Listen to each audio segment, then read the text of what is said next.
Session 11 of the Reaper King, the Tomb of the Ghost Owl. The stage curtains open as of just a few moments after we had left our previous company, trying to excavate a collapsed hallway at the what seems to be at the top of a stone stairway cut into a natural water flow of a cave. Now, I previously described that this stairway had about 2.5, 3 feet of uh, air at the top of this cavern here. And Blogveer has been moving much of the larger boulders. I believe one of you crawled through the crawl space and are helping from the other side. Is that true? Yes, had wormed his way through and was attempting to push Stones back to open the place Okay. up. Of course, he immediately, as he went through, looked around to make sure nothing was at his back. Um, the the immediate space that you're standing in, or actually, well, sitting in, because you can reach up with your hand and touch the ceiling there. Looking down this pile of rubble, it's about a 10-foot drop. It kind of goes into like a bowl shape. Um, and this is an L-shaped corridor here. And if you lean forward a few feet from your sitting position, you will see a pair of carved stone doors that of this art style and architecture you are not familiar with. But there are no immediate threats here. All right. Okay, then I'll definitely be helping from that side, moving boulders and such away from so that my friends have room to get through. And we did we agree that Gilfeck is what he was a bit too big to squeeze through the hole? I don't know if we discussed it, but it would make sense. They're brawnier people than. Cheating. Okay. As you guys are doing that, you will be here for a little while. So, how about go ahead and Gilfeck, go ahead and describe your character for us and what he is doing. Gilfeck is grabbing rocks and bricks and whatever else may be in this pile and tossing it to his side. He has a long beard down past his waist, down near his kneecaps. It's been braided now, but is starting to show some wear from roughing it for quite a while. Again, his gear consists of a loose assortment of furs and hide of various animals that he's hunted. It's been taking some punishment over his travels and is starting to wear and the wear and tear, and some of the hides and furs are beginning to look a bit ragged. It might not hold on for too much longer before it needs replacement. He wields a spear with a bronze tip, and the bronze tip has a name etched on it, and that name is the name of his late wife, Tygo, and he wields this bronze tip wherever he goes. He keeps it close to him as a reminder of the ones he's lost and those who he may yet save. He's working a sweat as he's been throwing rocks after rock after rock after rock, and as he continues just digging and digging, he finally stops and takes a breather a bit and calls out to Shehane, like, "How's it going over there?"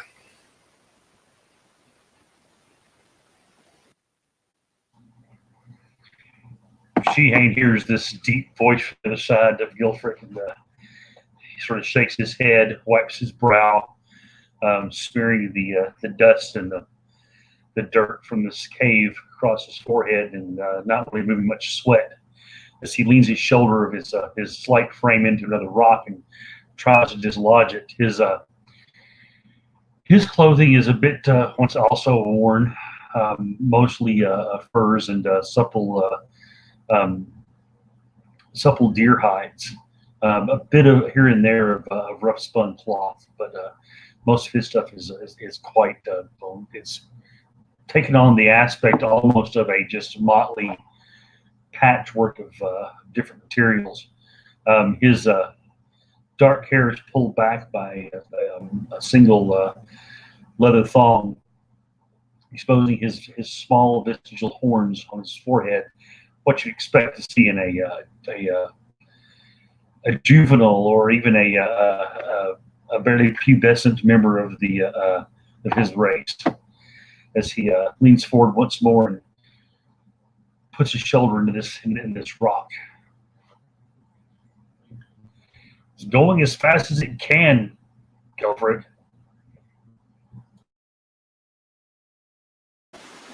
Yeah, only if we had a bit more space. It's getting cramped in here, even for me, and it kind of shoves against Blogvere a little bit in the narrow space that they're working in, trying to clear this massive rubble. It's like, and this big oaf ain't making it any easier.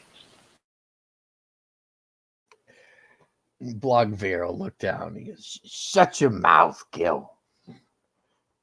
He's for the past, we'll say, about 30 minutes of work here. Blogvere seems to be he's lost in thought about something. The gears in his head are turning. We'll say that much. Gilfek will grumble to himself, complaint and beardish, and then just leave Blog to his thoughts. He knows Blog very well enough to know that whenever he's lost in thought, there's no getting through to him. And he'll just concentrate on his task at hand. Go ahead and make some an athletics test for me. For both of us? Athletics. Okay. You guys are you're going to be here for a little while. It's a whole 7 for me. I got a 13. Big old fat 7. All righty.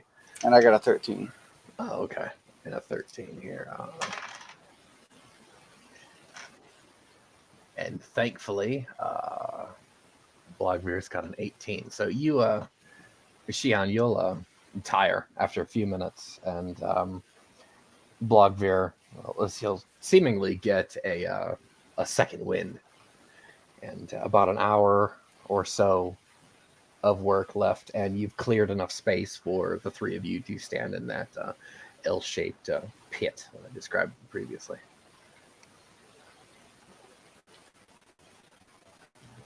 Gilfek will go on, come in and take a breather and maybe sit down for a minute after an hour of exhausting work. Wipe the sweat from his brow. And just look around. I hope this was worth it. We wasted a bunch of time here. Sheehan, who's leaning up against the back wall with a bit of tail of his shirt wiping his face and just pouring sweat, says, "Yes, it definitely takes it out of you moving rocks. We needed more." He waves generally at Blogvere's way. More of those. But he points toward the stone doors. We revealed that.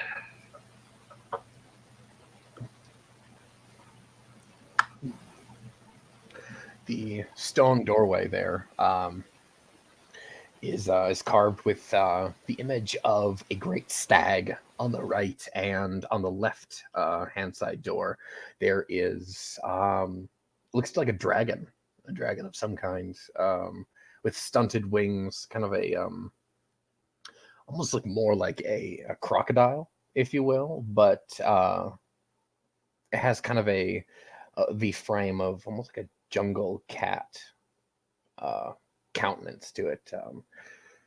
Shihan will remember stories forest dragons living in the deeper, darker vales of the woodland kingdoms, but you've never personally seen such a thing. They carve fairy tales into these doors. Those dragons, the forest dragons, they were old stories when my father was a boy. Maybe these things were around at some point, and they who carved it saw it. He hoists himself up off the ground, wipes his hands one last time, and says, "Well, let's do it." And goes over, puts his shoulder in the door, and just starts straining. Gilfek will join him in trying to push the door. That door does not budge an inch, gentlemen. You do, however, rub off like about 1.5 inches worth of dust.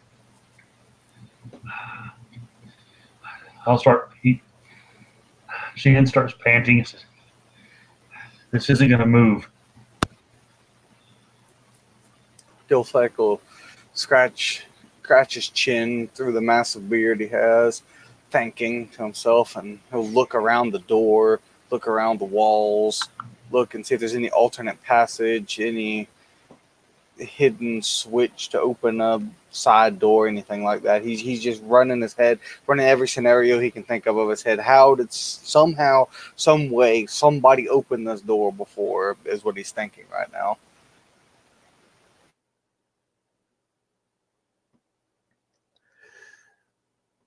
I'd like Shihan to make a lore test as you take in the features of the doorway. That great stag reminds you of an entity that is drilled into every young fair folk's faith. I got an entire 9 on that. Oh my God. Big old fat 9. All right, no. So, 9. even with a 9, fair folk are able to recognize their god, their creator, the great stag Awarthios. Okay. Awarthios. That would mean this would be at least not fair folk and someone associated with us. I wonder. He starts running his hands along the stag's form, thinning it out, trying to reveal more of it. It's pretty filthy here with the stone dust that was kicked up when the rubble fell, the frequent and just slight breeze that came through the passageway here. There's plenty of dust. It's pretty gross here. Okay. Those of you who have allergic reactions to dust, this would be utter hell for you. He'll pull off his cloak and start using it as a makeshift rag to brush things off. And being rhino hide, it should have a nice little broom effect, I guess. You wipe the dust away from the stag's face and reveal that its eyes are set with emeralds. I'm going to poke them, see if they move inward. You do not get those eyes to move. Okay. Beautiful, beautiful eyes. Hey, Gilfred, look at this. Gilfek will go over and cease his fruitless search and examine the eyes as well. They're beautifully cut gems. Even for Fey work. Bearded folk are known as a race of people who are very skilled at cutting gems into pleasing shapes. Even for this is good work to you. Good work. Very good work. The ancestors knew how to do things. Shihane does, lays his hands upon them, actually nicks a finger and puts a little blood on them, see if that does anything at all. Just trying different things that may affect these gems. as this stag and the dragon opposite him are kind of in a rampant fashion here.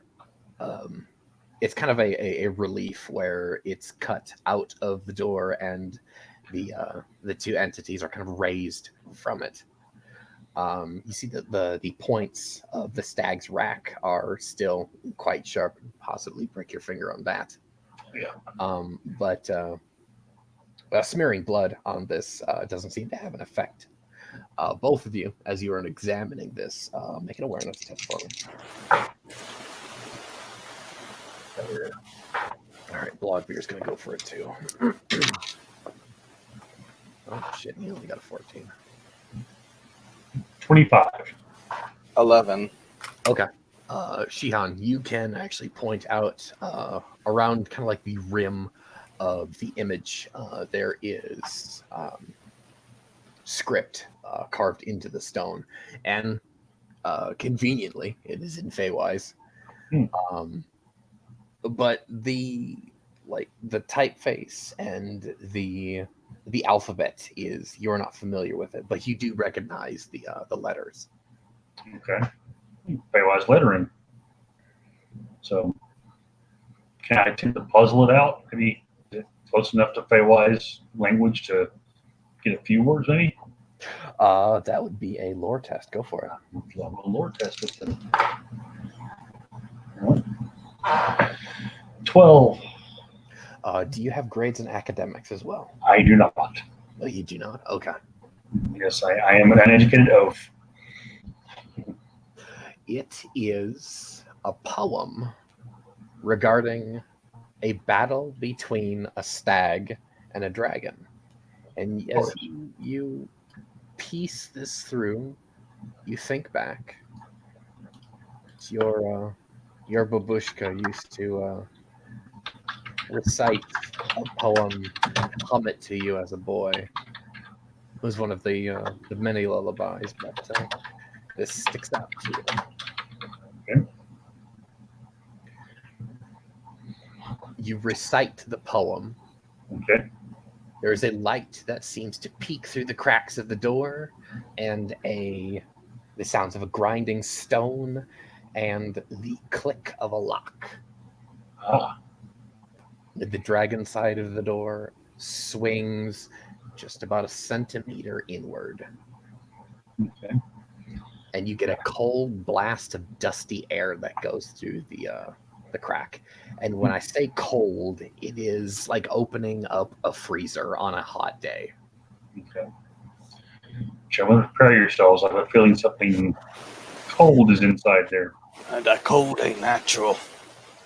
Yeah. And Sheehan will go back and don his armor and make sure his weapons are prepared and ready before he goes into this thing, just in case. Blogveer brings his spiked club to bear, and he says, I don't feel so good about this. He makes an intuition test and says that is a horribly unnatural thing. Oh, carnage be with us. Okay. Sheehan knocks one of his fey arrows, his bow. Gilfek will just bring his spear to bear and ready to strike at a moment's notice. Slowly inch his way forward towards the door. Gilfek is the closest one to the door. What do you do? He'll inch his way forward, but very hesitant the whole time. When he reaches the door, he'll attempt to push it with his foot and try to push it open more. Will it budge any? With the toe of your boot, yes, you can. Right, It'll go just maybe like 3 or 4 more inches, and they'll get like caught on a small stone. But you'll feel that the weight of the door kind of grind that small pebble to dust. and he'll push it, and if he can't push it with his foot anymore, if it gets to a point where it won't move, he'll actually reach out with his hand and push onto it, keeping his spear in his other hand. Very slowly, as he peeks in to the room. What you see as you peek around the corner, by a quick count, there's more than about 3 to 4 dozen individuals in here. They're all skeletal by now, and the stale dust of a cold crypt kind of meets your face. Now, nothing moves at this time. You see, the only feature in this room, you see a 4-tiered pillar in the center of the room, and about, we'll say,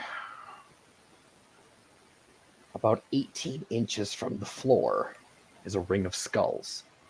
About 3 feet up from that is another ring of skulls, and every 3 to 4 feet, all the way going up to the ceiling, which, if you follow the pillar, you look all the way up.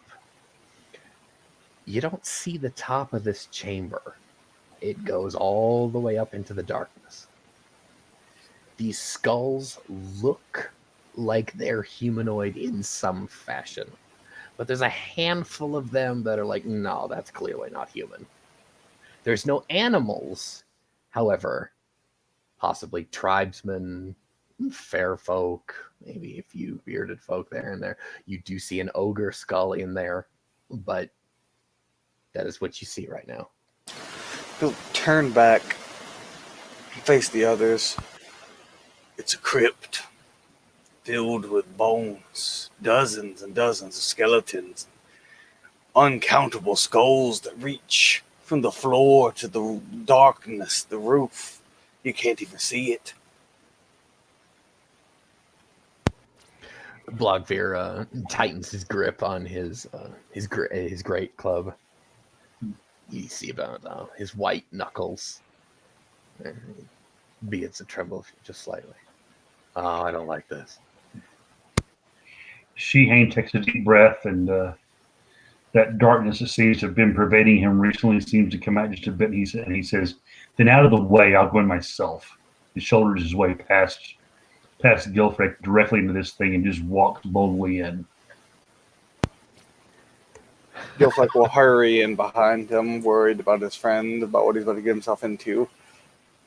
All right. Blogver brings up the rear, and he makes sure, as he ducks through, clearly this is a human-sized doorway, and his 10.5-foot tall ogre self has to stoop to get through.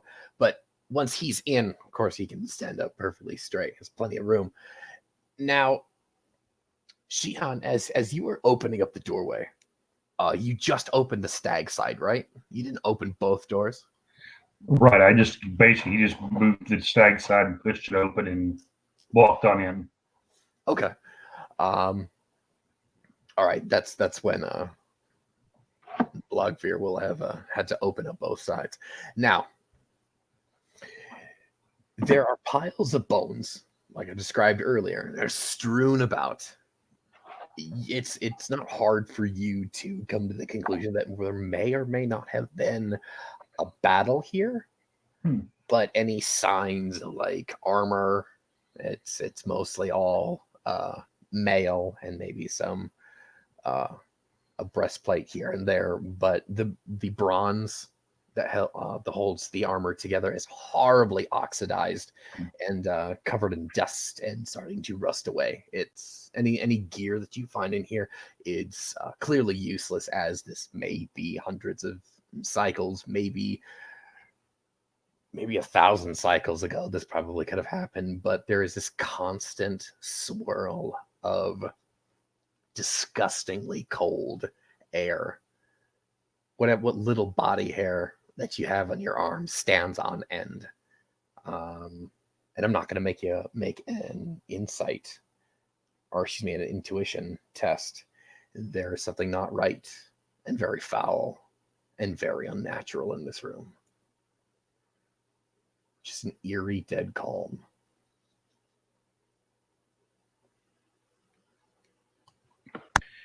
Sheehan calls out into the darkness, says, "Wizard, you made a promise." It's time to deliver.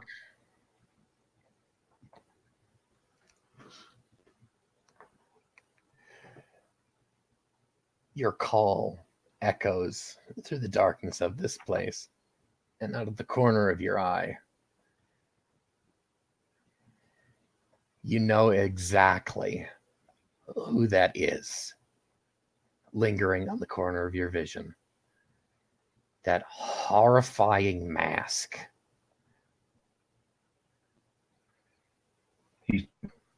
She shudders. Just take a step back and actually draws the arrow back a bit toward that way with this look of unease and almost rage on his face. What do you want? That wizard is not here. I suggest you be careful. The mask stands there, or just floats there, and says nothing more. We'll shudder and looking further into this place, and pull out one of the spare torches, light it from the guttering one he dropped, and hands it over to Gilfix. Says, "Here, we need light." Gilfik will take it. And did Gilfik notice this creature speaking to Shihane from the darkness? No. All right. Aramoth has been haunting only Shihan. All right, since when he speaks, he's the only one who hears and sees him. Since Gilfik has no idea that's going on, he's just going to be as unnerved as he would from the crypt, and not any more so. And he'll not hear the warning of being careful and all this such, and he'll just take the torch and move slowly, advance through the darkness, kind of timidly exploring, but not going more than maybe 5 feet from the group at one time, if that. Okay. As you hold the torch up, and on the very right hand, the extreme right hand of your vision, just outside the light in the gloom, you do see kind of a square opening. He'll quickly turn towards that and approach it and extend the torch out towards it and light it up. Illuminate it. It is a stairway that goes down that direction. There was once remains of like a wooden trapdoor here, but the wood has since moldered away, and see mostly splinters of wood. Stairs over here, leading down. Of course, we go further into the earth. Listen, I don't think that ghost is coming back. You can never trust the dead. They have nothing to lose. We should turn back now. There's no reason for us to be here. We're not grave robbers. No, we're not, but we've come this far, and it would be a shame for us not to know what was down below. It'd be a shame to die to whatever's down there as well. It would, but at the same time, we have this cult trying to raise things in graveyards and in tombs. Maybe they succeeded here, and we need to make sure this thing doesn't come out. Blogveer will stop you both. Guys. And he just points into the darkness. Gilfik will look over there and just extend his torch out a little bit to try to illuminate it to some extent. All of these skulls on the ground are looking at you three. Gilfik will freeze and stare at all of this, blink a few times, like he's not really believing what he's seeing. Like he's like, no, I must be seeing things. And when he notices the shock on Blogveer's face as well, he knows that it's not just him seeing it. And then he'll look at Shihan, and how is he reacting to this? Shihan's looking at these skulls, staring at him and staring back. He has a very defiant look on his face, as if these things have in some way offended him. And he has his bow half drawn.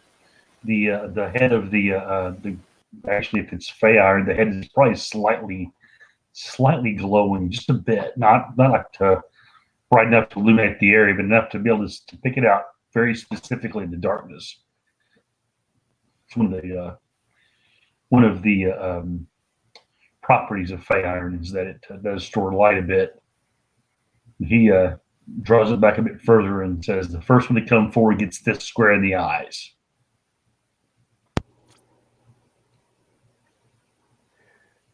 There is no reply, just all of those eyes staring at you from beyond the veil. No one moves an inch. We hear just the faint droplet of water somewhere deeper in the crypt.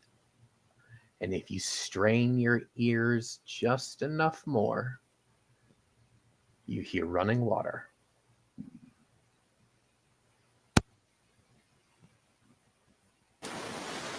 Gilfek will he'll grab Shihan by the arm and try to pull him. Like, come on, we're going. Let's go, Blog. We're getting out of here. There's nothing for us. Blogbeer is transfixed by the dead strewn about the room, but not looking at you, not looking away from those so many cold black eyes. He just inches in that direction and follows you. Sheehan will shrug your hand off of his arm. He'll say, "Well, spoil my aim. Stop it." And he looks right at the skulls around him, looks at his companions backing out, and he shakes his head and says, "Fine." Almost in a fatalistic way, he backs up toward the door, keeping an eye on all these skulls as they rotate towards him. If you can imagine how eerie it is that all of those faces follow you as you go to that stairway on the right-hand side of the room. Mm-hmm. The ever so slight rustling of bone against bone as those faces watch you. Who is the last person in the room? Probably Sheehan. Okay. You take a few steps down. You can still see the floor. As you take a few more steps down, the light from that lead torch is slowly fading away, but you do then see, just take a glimpse, one last look. Hundreds of apparitions in that room. And as that disappears into the darkness, you get down into that next room. It's about 40 steps down. It just dawns on you that you left that room because they let us. There were those. It's not hard for a member of the Fey species to recognize a warden when they see one. True. You're standing now in about a 5 or 6 foot wide hallway that's about 15 feet long. Immediately down to your right, there is another 30 steps that go down further. At the end of this hallway on the left is another doorway. So I'll yell over Blogbeard, "Going forward, I can't get around this big guy." And he's sort of keeping his eye back on that stairway, making sure nothing else comes down. Blog will say, This is too narrow for me. He kind of like just shimmies, plasters his enormous form up against the side of the hallway and motions for you to take point. If you want to be back here with them, okay. I'll do a little athletics check real quick. He'll squirm his way past Blogveer with his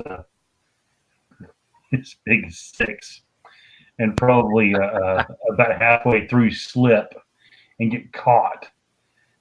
And there'll be this moment of us both being stuck before I finally pop loose and my arrows probably scatter everywhere. Yeah, you empty the entire quiver and just upended. Yeah. They clatter on the floor. Which would cause me, of course, start cursing in all kinds of languages and start picking up and shoving it back in my quiver. Gilfek will try to help you recover your arrows and gather them again. It's okay. It's okay. Just keep an eye out. I got this. He seems real testy. So Gilfek will back off and look around again and notice that their options are to continue to going down or explore what's on this level. And he'll say, well, I think that if we're going to be exploring this place, we ought to explore it one level at a time. Let's finish searching around here before going down deeper. I agree. We don't need to leave anything in our back that will, if we do run into something we have to get away from, we don't want something here suddenly coming out and blocking our way. As he glances back over his shoulder, past Gilfrick, past Blogveer, back toward that stairway leading up.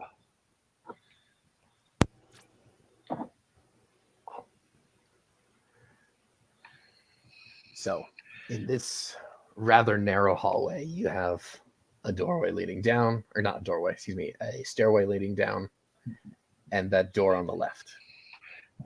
Go to the door. You go to the door. All right. The door has since been molded away again. Bits of wooden refuse around. You peek your head around the door, and there is a stone table, what looks to be a sarcophagus with a person on it. Clearly a mortal of some kind, garbed in a similar fashion to the apparition that you met out in the woods, Ghost Owl. I'll walk over to it and look at the sarcophagus and look around the room and see if there's anything else of interest, any shelves, any cubby holes, pigeonholes. Strangely enough, this is an unadorned room aside from the table sarcophagus. Come look at this. Find the sarcophagus of the fellow who ran into out by the lake. Gilfek will go over there and examine this as well.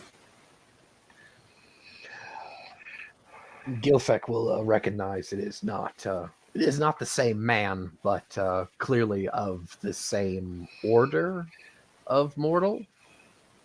Same species, of course, but similar garb, a different face. Looks like they were in the same group. I guess this is their burial chamber. Didn't know he shared it with so many people, though. No, I know. He didn't say anything about guests. Should we check this one? See if there's anything of note inside? I know mortals tend to like to take the things they're dead. We'll check it, but we're not taking nothing unless it's the book we were promised. Sounds good to me. Well, you two need to open the thing up. He looks at it as his frame and says, I'm definitely not going to be any help in this one. I'll watch the door. He goes over and Blogveer actually can't fit through the door. I guess Blogveer will watch the door, and I guess me and Gilfrick will have to do this. So he Shane props his bow against the wall and puts his arrow back in his quiver, rubs his hands together, and places it on one side and starts to push. As Gilfek pushes with him, he'll kind of like be muttering under his breath, like, "Oh, White Spirit, we don't mean you no harm. We're not gonna steal nothing now. Don't attack us." And just like kind of be talking, basically, kind of talking to himself, kind of talking to the corpse that he presumes they're going to unearth. More or less just begging and pleading, like basically saying they don't mean any harm and so forth. Hey, man, he's a very simple, very superstitious bearded folk. That's completely in character. Very much in character. All right, so all right, athletics, guys. A total of 10. Oh yeah, no. Since it's the two of you, I'll give you a +2 bonus. With that +2 bonus, I have a 16. Okay, so Gilfek is obviously going to be doing most of the work here. Gilfek, go ahead and describe for me how you slide this lid free. Shihane and Gilfek will be pushing, and Gilfek will push and push, and then eventually he put his shoulder against it and just keep pushing. This lid he strains and strains. He's like, "Oh, is it this thing's heavier than any cart I've hauled in the village?" And then as he says this, the lid will slam onto the other side. He wasn't even paying attention how much they had pushed it already as it slams into the ground with a heavy thud, and dust will fly everywhere, and he'll almost fall into the sarcophagus himself and have to catch himself on the side of it as he's putting so much of his body weight against the lid trying to push it off. And as he catches himself, he'll involuntarily lean over and be looking down face to face with whatever's in the sarcophagus. You look down and to see a mummified mortal. This is a male of their species. You can tell because that magnificent beard is somehow well preserved. He is garbed in what looks as if it was once furs, possibly furs of the shadow cat, as it's quite dark. For those of you interested, the shadow cat is like the African lion, but it is either a charcoal gray or jet black. They have quite a bit of melanin in their genes to make them so dark.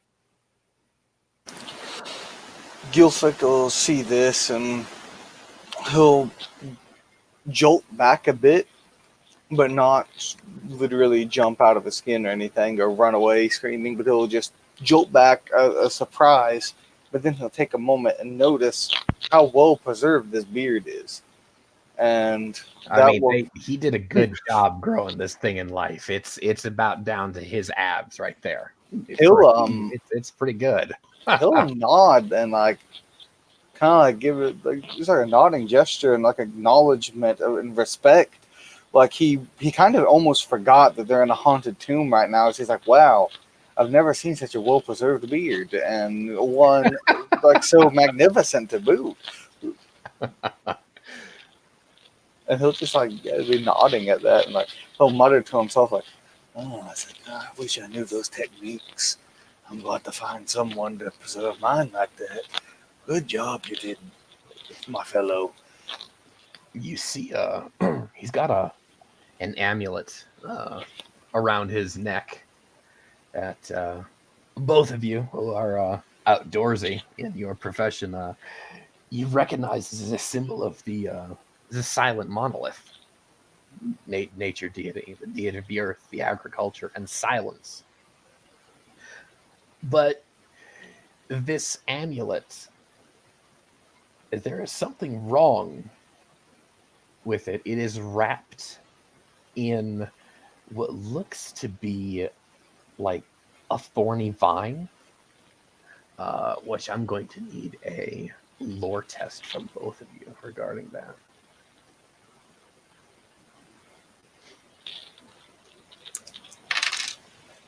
I got a big fat 5. Oh, geez, it's a big fat 5. Got a 21. Okay. as it were, Shihan, you can recognize the symbol of the Shadowed Veil. Oh, okay. This is, mechanically speaking, the shadow variant of the Silent Monolith. Gilfek knows the Silent Monolith when he sees it, but he is not aware that there is a shadow religion tied to such a divinity. Shiane's eyes get big for a moment, looks over at his companion to see if he has the same reaction. Seeing that he doesn't, he says, I wouldn't touch any of the things in there. I'm with you on that. This is bad. Yeah. No book. Let's just cover him back up now. Well, we have to go further down. Well, let's put the lid back on. I don't think Yes. he'd like us leaving them open like this. I think that's probably the best bet. So, and Sheehan will walk around and try to help lift this thing back up with his measly 9 again. Blogveer will try and peek his ogre head through the door. What the hell's going on in there, boys? Go calm down, Blog. Shadow Warden, Yep. I say. Oh. He All right. tries to like duck through the door, and he's gonna get stuck. So he's a priest. Mm-hmm. Oh, Well, sort of. The opposite of a priest, I guess you'd say. So, oh. here's a symbol of the silent monolith wrapped in thorns, symbol of the shadow monolith. The corrupted version. Blogveer, amazingly knows what you're talking about. Oh yeah. Come on now. Come on out of there. Let's leave him in peace. No, we're trying to put the lid back on. Yep, but I got an 18 on my check to lift the lid as well. As it turns out, fear gives way to proficiency, and Blogveer sets the not Blogveer, Gilfek, excuse me, sets the lid back up on the sarcophagus. As you slide the lid into place, you hear this clunk. It looks like a breath coming from the corpse. Gilfek has no idea what it was, but he's going to assume 110% it was a breath, and he is going to leave the room as fast as he can. So Shane will gather up his stuff and keep his eye on that sarcophagus as he back his way out of the room as well. As you, the three of you, kind of rejoin in that hallway.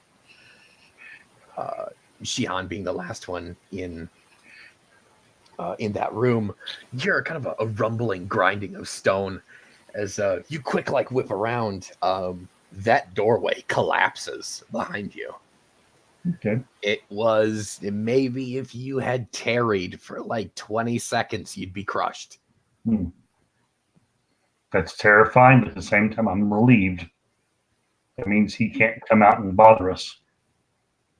There is maybe kind of like a triangular shaped opening that you can still see that sarcophagus there in the gloom, but if I mean, you will be able to fit back through there, but you don't think the impressive form of this Shadow Warden would be able to crawl back, even if he is mostly bones.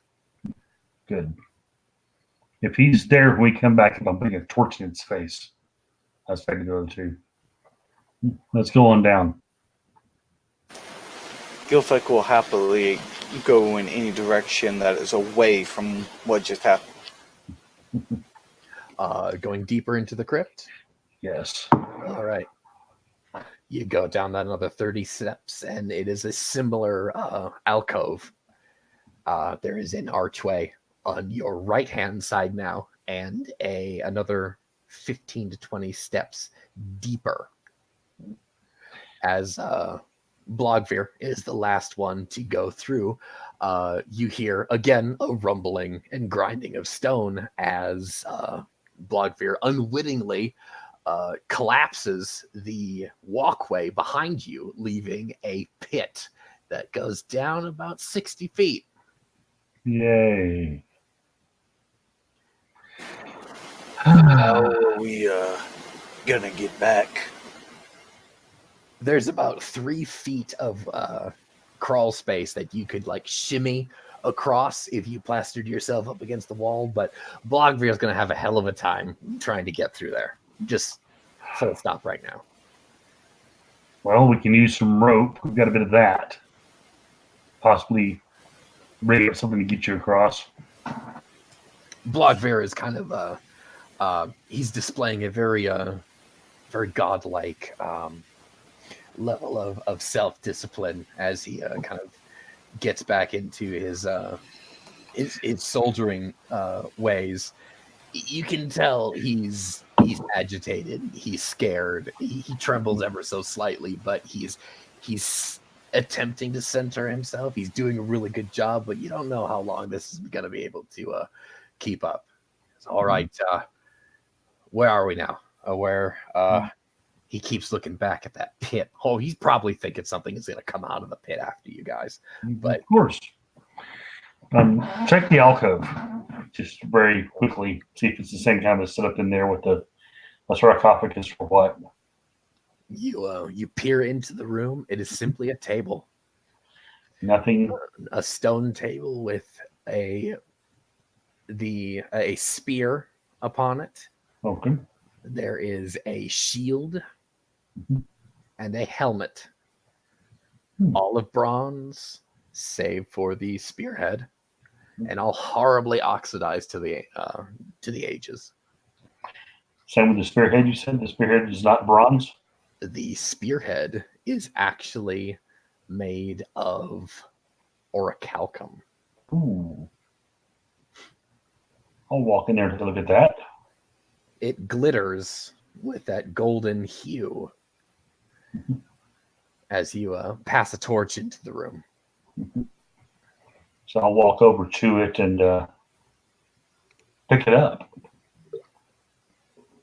You reach across a kind of like a plaque, a bronze plaque that inscribed across it in the Nemersian script.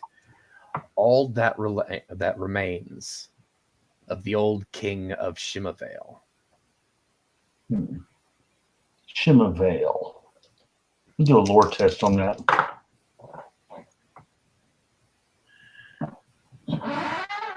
14. You got nothing. Okay. He'll slowly draw the spear out, trying not to disrupt the helmet and the shield. As you take up the spear, we'll say your middle finger is to touch it first. Mhm. The thing is ice cold. And as soon as you touch it, the temperature in the room drops about, we're going to say, a good 20 degrees. And you see your breath as you breathe out. There is an image called up in your mind just for a split second as the spear enters the breast of a dragon. Ooh. As soon as Gilfax feels the temperature drop, he'll spin around like, Shihan, what are you doing? Just a moment. Don't Just a touch moment. anything. He reaches into his pouch and pulls out a scrap of cloth and uses that to pick up the spear shaft because it's so cold. Examines it for a moment. He says, "This is interesting." You, as you take it, and take up the spear, make me a lore test quick. I want to see if he can actually piece, because it was only a split second of the image in your head. Probably not. Let's see, be a 10. Oh, Um, yeah, no, Yeah. you're not able to decipher that. He'll walk over and look at Gilfrick and say, "Here, you can use this better than I." He'll look at the spear that you're trying to give him, and like I told you, we're not taking nothing except the book. Suit yourself. He leans on it. Just then travel on. I'll put it back when we're done. Like Gilfrick will say loudly as he walks off, he's like, "Spirits, I'm not touching nothing. It's not me you want. Haunt him." And he'll march off defiantly. She handles Fander's breath, get in the line.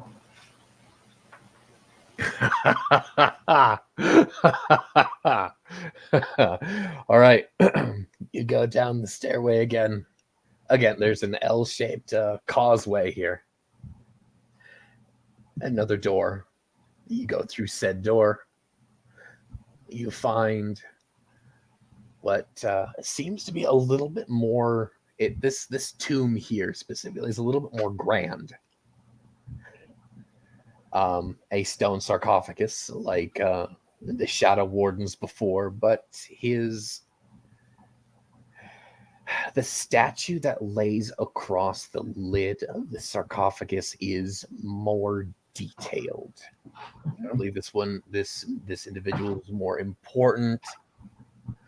He also had more wealth. However, there's something off here. The sarcophagus is just slightly off center. Just if you weren't looking directly at it, you wouldn't be able to tell, but it has been opened, but not fully closed. Shane's gonna look at these engravings and see if he sees anything that's reminiscent of the shadow warden he saw above. See if it's something that's actually he having a high enough awareness test. Probably it's going to be in 12th. You do indeed see the artwork, the briars, the thorns, reminiscent of the tomb from above. Gilfrick, I will not make you roll for it, but you do recognize this individual as the same apparition that you saw in the forest. Speaking of the statue on the sarcophagus.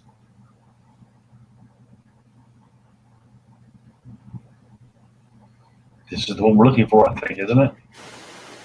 Yeah. Looks like him. Good. Let's hurry up and take what we were promised and get out. This one's been opened already. So be aware, it can be trapped. So is there like a little bit of a seam on one side, maybe? Like something you can get to the into? Not a seam, but there's a gap that you can get. It was like the tips of your four fingers on, and that's on the right hand side. There's a lip there that you can grab a hold of. Well, Sheehan is going to basically try to use the spear as a lever. See if he can get the spear up in there as a lever to lever it off.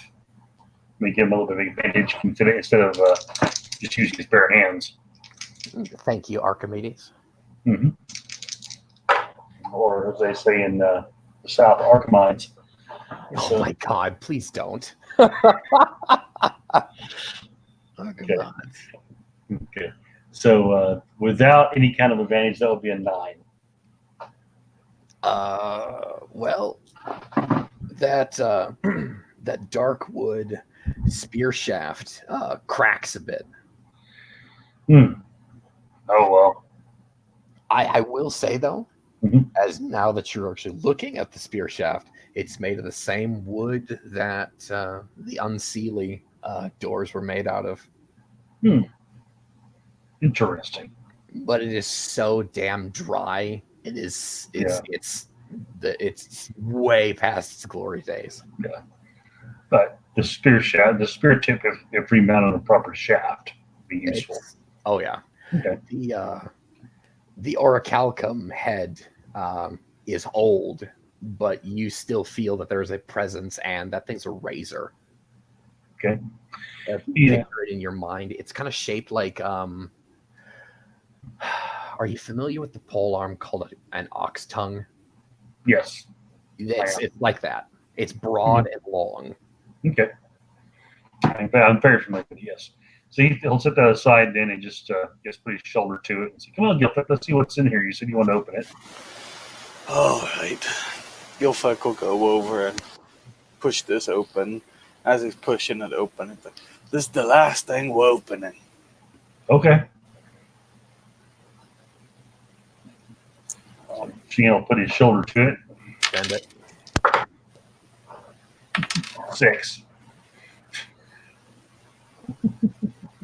Shihan, apparently, according to the dice tonight, has been very preoccupied with other things. He's not really. Yeah. What do we got, Gilfrick? I got a 21. Nice. And Gilfrick just doesn't want to fuck around anymore. He wants to get the hell out. You see Ghost Owl's corpse. There again, beautifully preserved as it were, and this corpse's beard, as the priest above, is beautiful and well preserved, and it is longer still. This beard reaches his knees and beyond. It is tasseled from ear to ear and has gold beard bands at different lengths.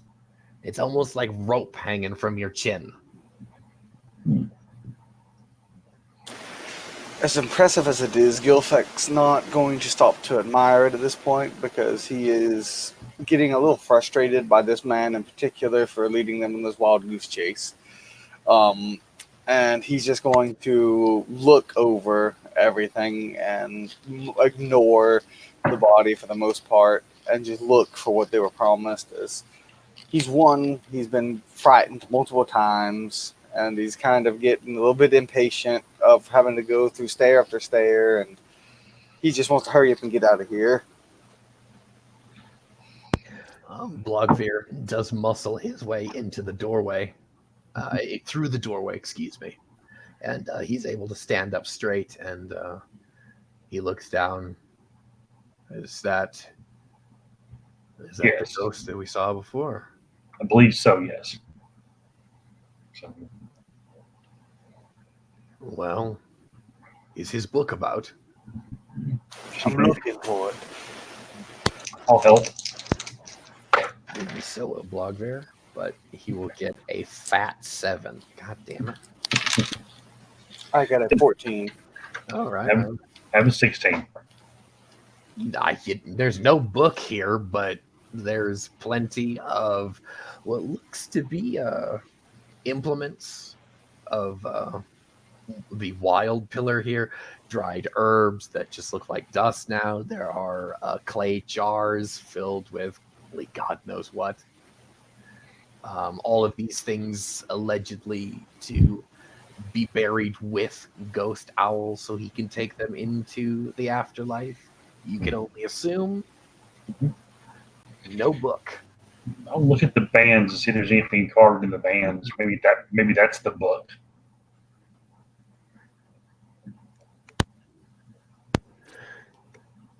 You don't see that there either. Okay.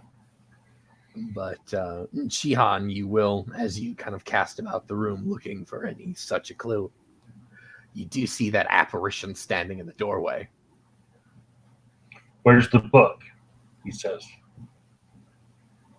As Shihan says this, the two of you snap your attention to the doorway, and you see the apparition of Ghost Owl there. Gilfrick will respond as well.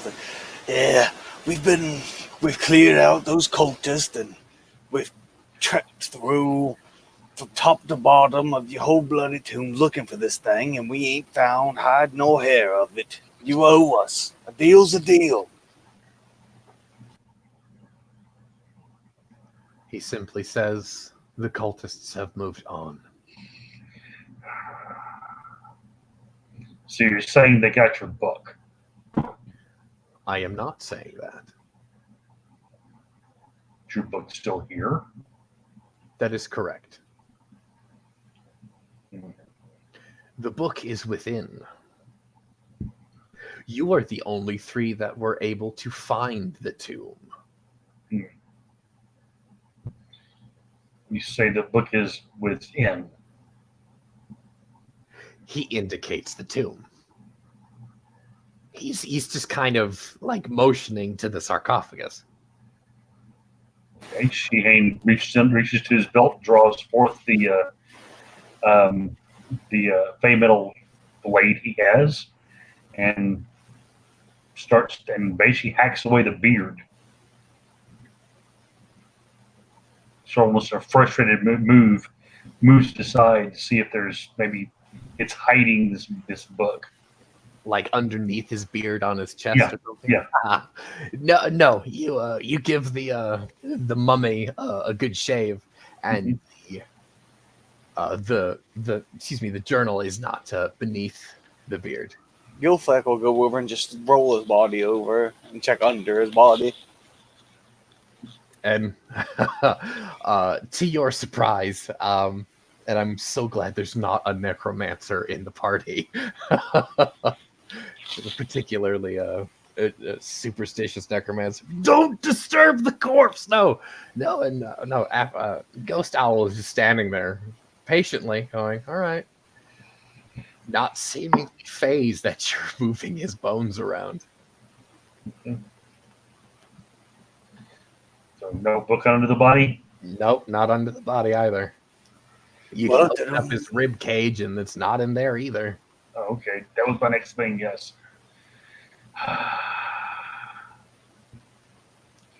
Looking at the sarcophagus and seeing it, is the interior the same depth as the exterior?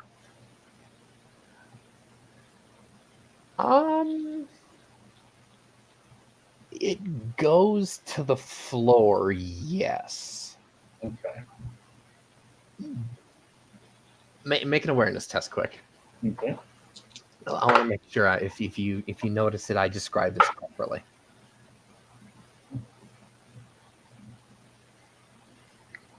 That is going to be a 22. You feel a slight breeze with your arms. If your arms are in the sarcophagus Mhm. and you're moving shit around in there, you feel a slight breeze when you yourself are down in there.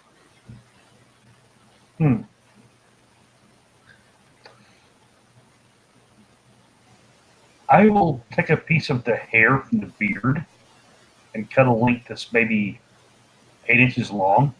Okay. I'll hold it into the sarcophagus and see which way it waves. The breeze is going up into the room through the sarcophagus. Okay. Start looking at the bottom of the sarcophagus. See if there's a seam around the edge or anything that indicate a door or a trap door. You do find a seam, and there is indeed a cool breeze going through it. Goes below. Guilford, see if you can figure out how this thing operates. You're pretty fucking good at that. Gilfleck will just start trying to find, pushing on it, trying to open it. Just the simple things first, and if none of that works, he'll just check the entirety of the outside, the inside, just look all around the sarcophagus, see if there's any way to get this thing open.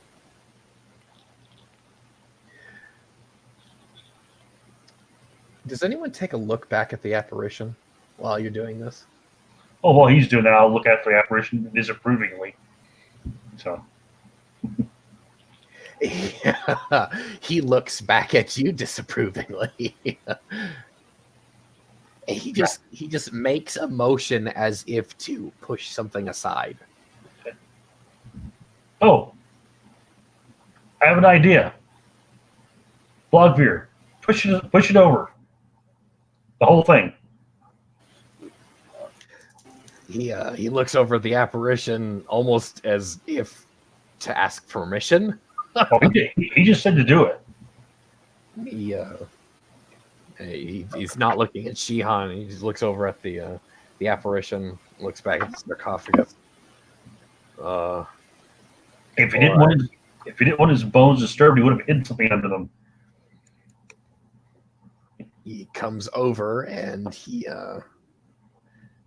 with a bit of a grunt, the entire sarcophagus slides free, and there's a stairway beneath the sarcophagus. More stairs. Is it big enough for Blogveer to make it down, though? He'd be cramped, but he can go. Okay. Then I suggest the two of us go first. Let him follow behind us. So Sheehan he'll put his bow across his back, and in one hand pull one of the other torches. Those told us 6, I think there were, right, originally. Yes, you have 6. This will be the third one. He'll light it off the other torch and pull out the short sword in the other hand and go down. You find yourself again in a smaller room, and there was a pedestal down there on the far left-hand side. Maybe large enough for a book, but the pedestal is indeed empty. I'll look around and see if there's anything else here. Before they come down, I look at the ground. Is the ground disturbed as if someone's walked here recently? No. Odd. Look all around the room then. There's an archway opposite you. Okay. Go over the archway, look at it. You peer through it. Oh, yes. And there's another L-shaped corridor. You peek around the corner there, and there's a much wider, a 20-foot wide archway there. Okay. And a much, much larger room.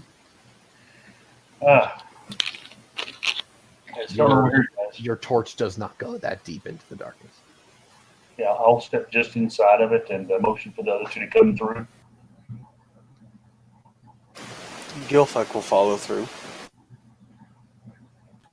As you meet Shihan in that adjoining corridor there, you walk to this 20-foot wide doorway. There is 8 steps going down into this room, and almost in a C/U-shaped pool kind of shape, and just engraved into the floor. And you see, like above in the cave, a sea of bones in this basin.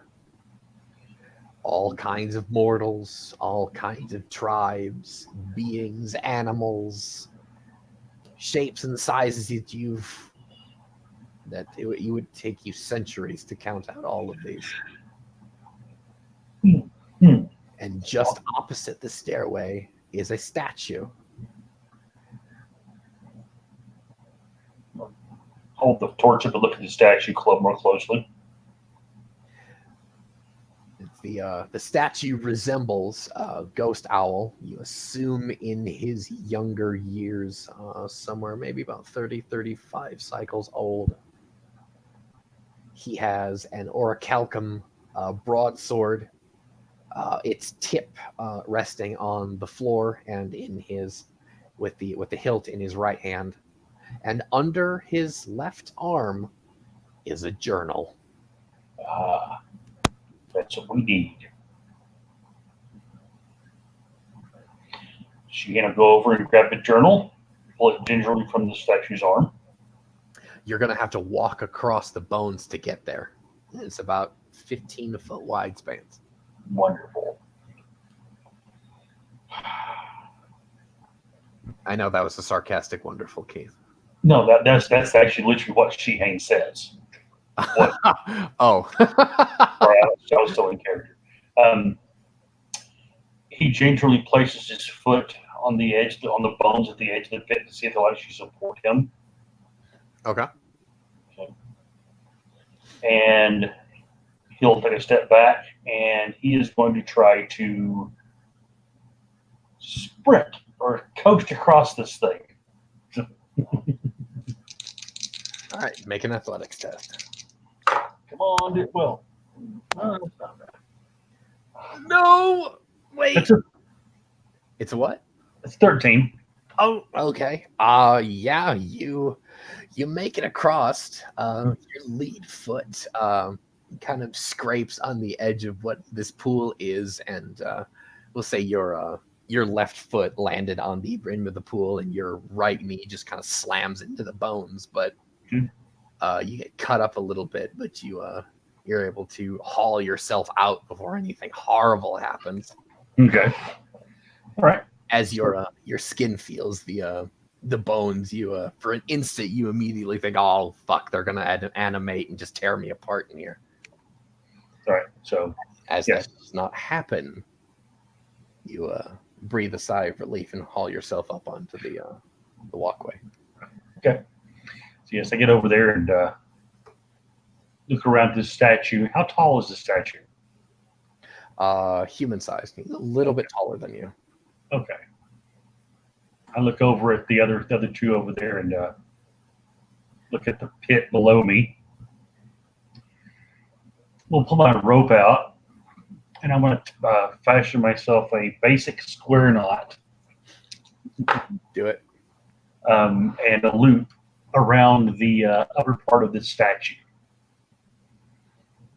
And I'm going to say, guys, here, and cast the rope across the pit of bones.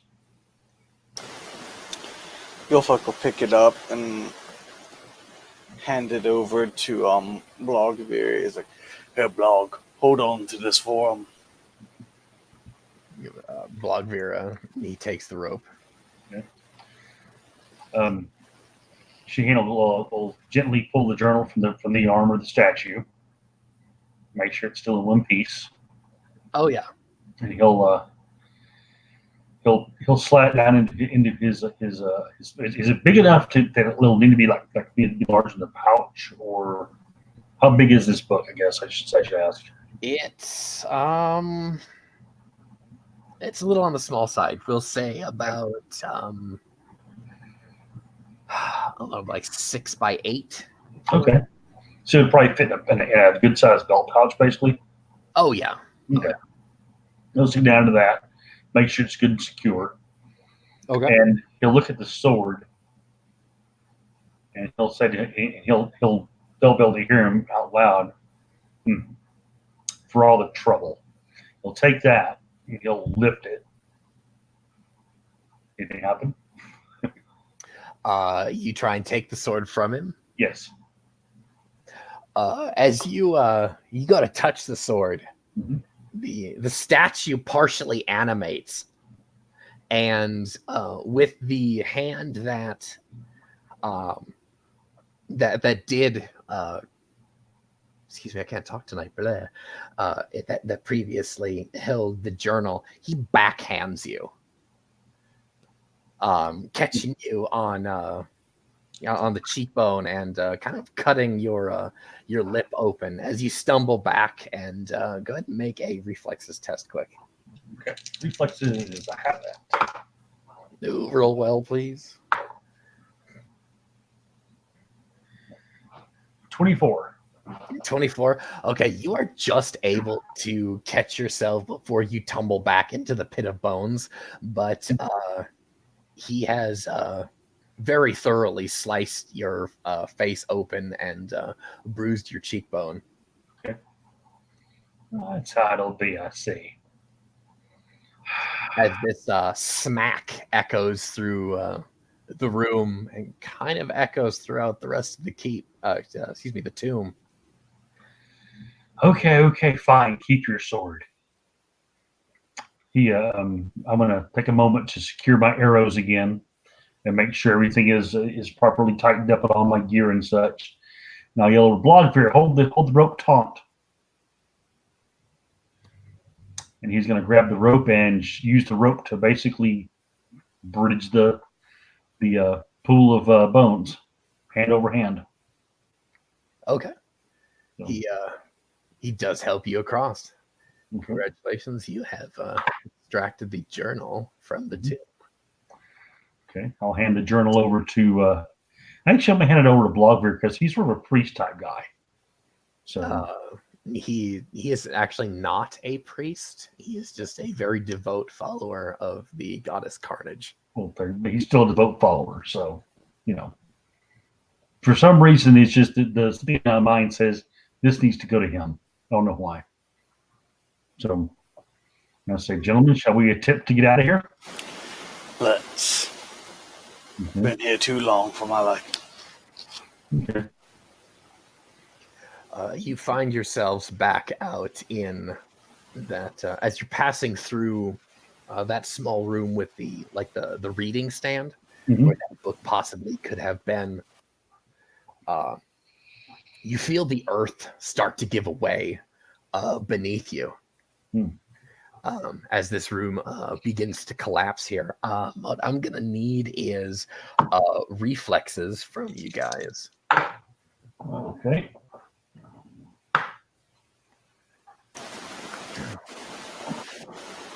That's a 21 for me. Okay. That's a 20 for me. Ooh, and Blogveer, poor bastard that he is, falls through the gap. And with a loud rumbling crash, he goes into the chamber below. He makes a horrible groan. You two aren't familiar, aren't aware if he's broken something in the fall, but he's groaning and he's saying a handful of very, very colorful, ogreish expletives, let's say. Wonderful, I say, and as he falls. Look back at my rope, still attached to that statue, and shake my head and look down. Blogveer, you okay down there? A few moments later,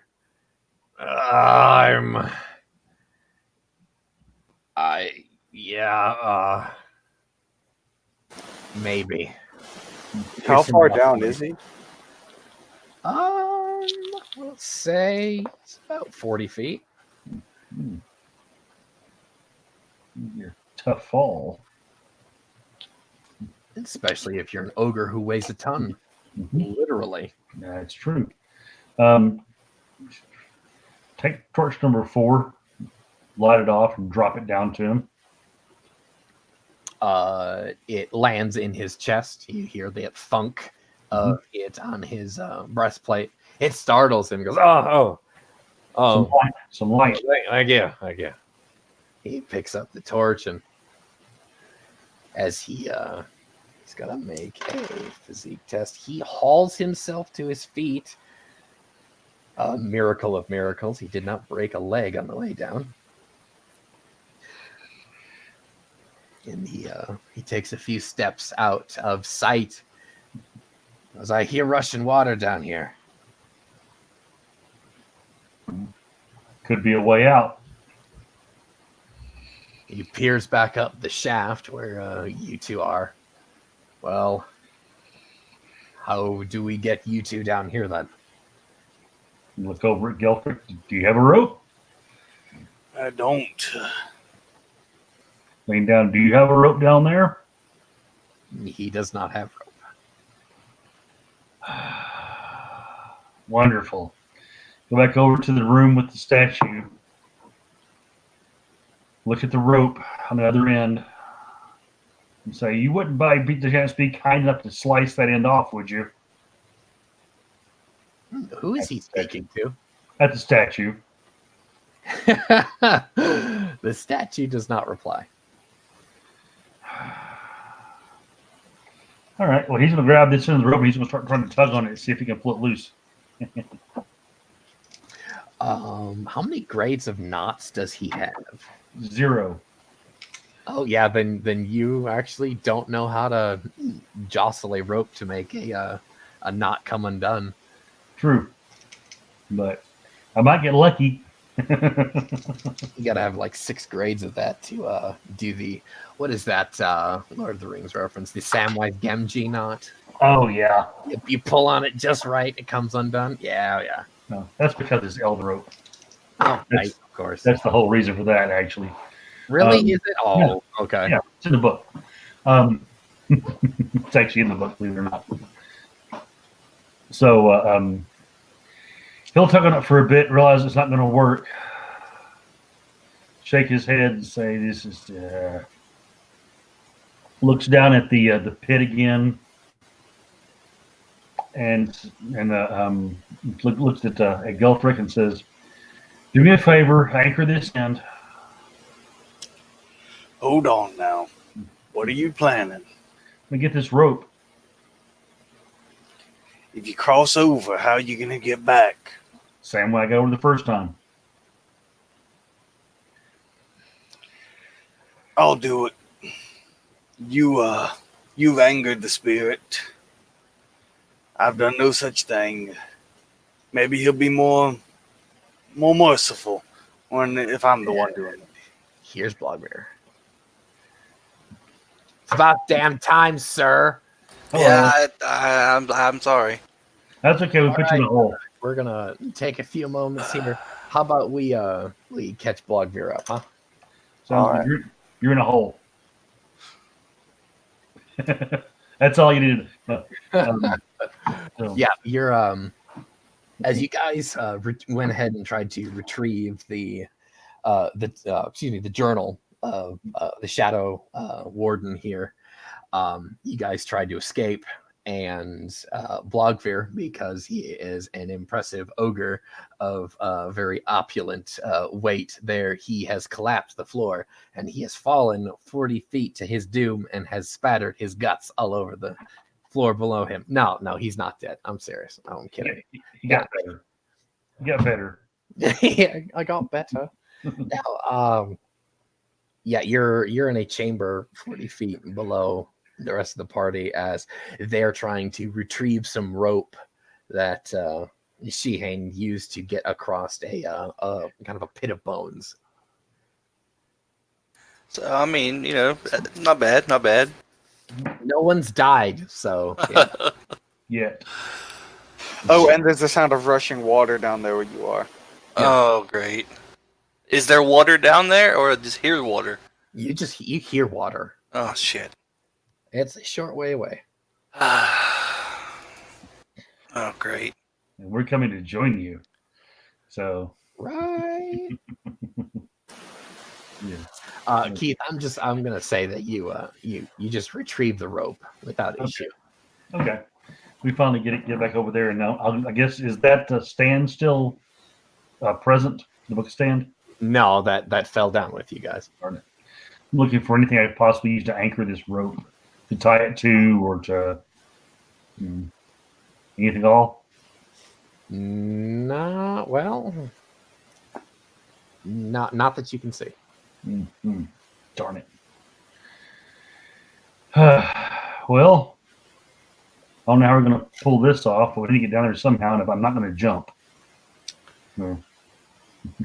Is there any way that does it look like they could climb down the side of the pit at all? Is there any footholds or anything of like course.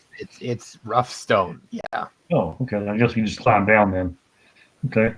So I'll coil the rope up, and It'll take some time. I'll coil the rope up, put it back on my pack, and start sailing this hole slowly but surely, taking my time. Go ahead and make an athletics test to get down there, guy. What is Blogbeard doing as his companions are climbing down this shaft? Well, I mean, he's probably like pacing back nervously. I mean, he hears running water, so he's probably a little shaken up by that. Not the 40-foot fall, but the fact that there's running water nearby. So, Yeah, amazingly, you did not break both of your poor ogre legs on the way down, by the way. So So he was too scared of the rushing water, so that's why he didn't break his legs. And 21 for Gilfek, and what for 17. 17? Okay, so yes, you both get down safely enough. Shihan slips a bit, but you're able to catch yourself. Yeah, that was one shy of a double 8. So There you go. So you go through this kind of S-shaped, more natural cave than cut stone here. You find your way back out to that underground lake that you guys found initially. There was a dark archway opposite the door that you guys used initially to find the opposite way. This is the is this the underground lake where Blogveer had to walk through it and it was like Yep. up to his chin? Oh yeah, Yeah. Yep. Same one. all right, then I'll look for the stones and cross it. Motion to the other two to follow me back. Come on, guys. Well, yeah, Blogveer will do what he did before. He'll take his armor off, put it in his backpack, and start fucking walking across the water, so to speak. He's gonna be like, oh, he's gonna be freaking out. There you go. And we're gonna have to swim across it, correct? No, there are stepping stones. All right. His Blogbear's a little bit too big. So Yeah, like last time, it was probably like up to his collarbone. He can keep his head above the water if he keeps the rest of his gear above. But yeah, he can walk across. okay. A few moments later, you're back out in the sunlight. Well done, gentlemen. You have escaped the tomb. Well, I look over at Gilfrick and say, "You promised you would not take anything from this tomb, yes? Nothing but the book. Okay." I hand him the spearhead, and I say, "You did not take this from the tomb. I did." Gilfek will look at the spear, look back at Shihan, but like kind of like a face of surprise. It's like he's just stunned that the spirits didn't come after him for retribution. You made a promise. You held your promise. The spirits have nothing against you. He'll slowly reach out and touch the spearhead. You are gifted, and just and the image that I described beforehand of the spear entering the breast of a dragon, and that is all you see.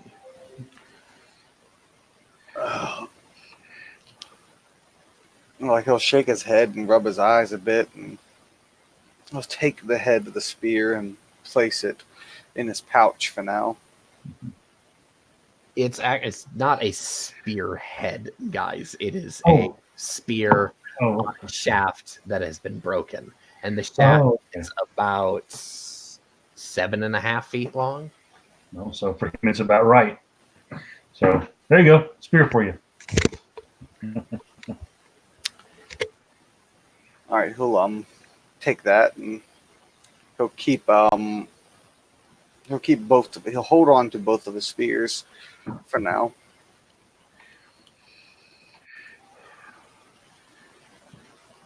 Oh, and also Blogveer has the journal. Give it to him. So, All right. Where do you guys wish to go from here? I'd say we go into the edge of the forest and set camp and rest for a bit. I'll agree to that, and then we can.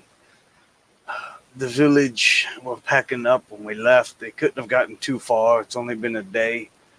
Been a little longer than a day. It's been a few days.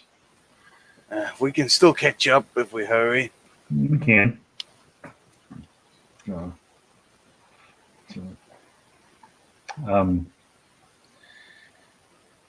Sheehan will go over to the burn pile that's probably at this point cooled, where he burned the bodies. It's barely smoldering at this point. And he's going to look for a few pieces of bone. Oh, there's going to be plenty of that. He gathers up a small handful and takes that cloth that he had in his pouch before that he had wiped his brow with, wraps these up, takes a bit of twine and makes a little bundle, and puts that inside of his tunic. Okay. As he walks back towards the others here, they're looking at him somewhat oddly. He says, "Trophies."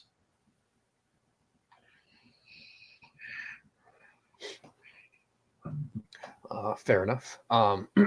Okay, so you guys are meaning to go back to the edge of the forest where you met the apparition initially, or are you setting camp elsewhere? I'd say probably a little closer where we're at because that was a good long walk around the lake. Yeah, it's getting close to. Actually, you know what? It's in the middle of the night right now. Yeah. So, away from the place, so we're not right out in the open. I would suggest. All right. So since it's in the middle of the night, we wouldn't have time to do much besides just set up the basics for a camp. So I guess we'll just get the camp set up the best we can in the dark with our few torches we have. Mm-hmm. Well, I think we have 2 left. I think that had not been used. Yeah, you have 2 left. So we could use one of those sort of basic fire, and at least something to keep us warm. Maybe if it's too cold here. I'm not sure what is the temperature? Is it a comfortable night, or is it cold, warm? It is early autumn.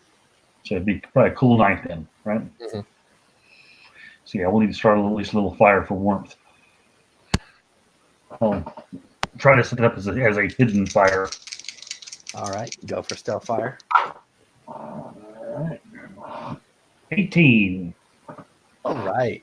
Yeah, you're able to dig a small hole in the ground and make sure that you can cover up the light. Mm-hmm. Good. But it does keep you guys warm. Okay. So, and Sheehan will lay down and pass out because he's had a rough day. He's had a lot of physical stuff that he does not normally do. Now, Blogvir was subjected to no small amount of the supernatural here. Now, what is Blogvir feeling? Keeping in mind the information that he was given at the very end of last session.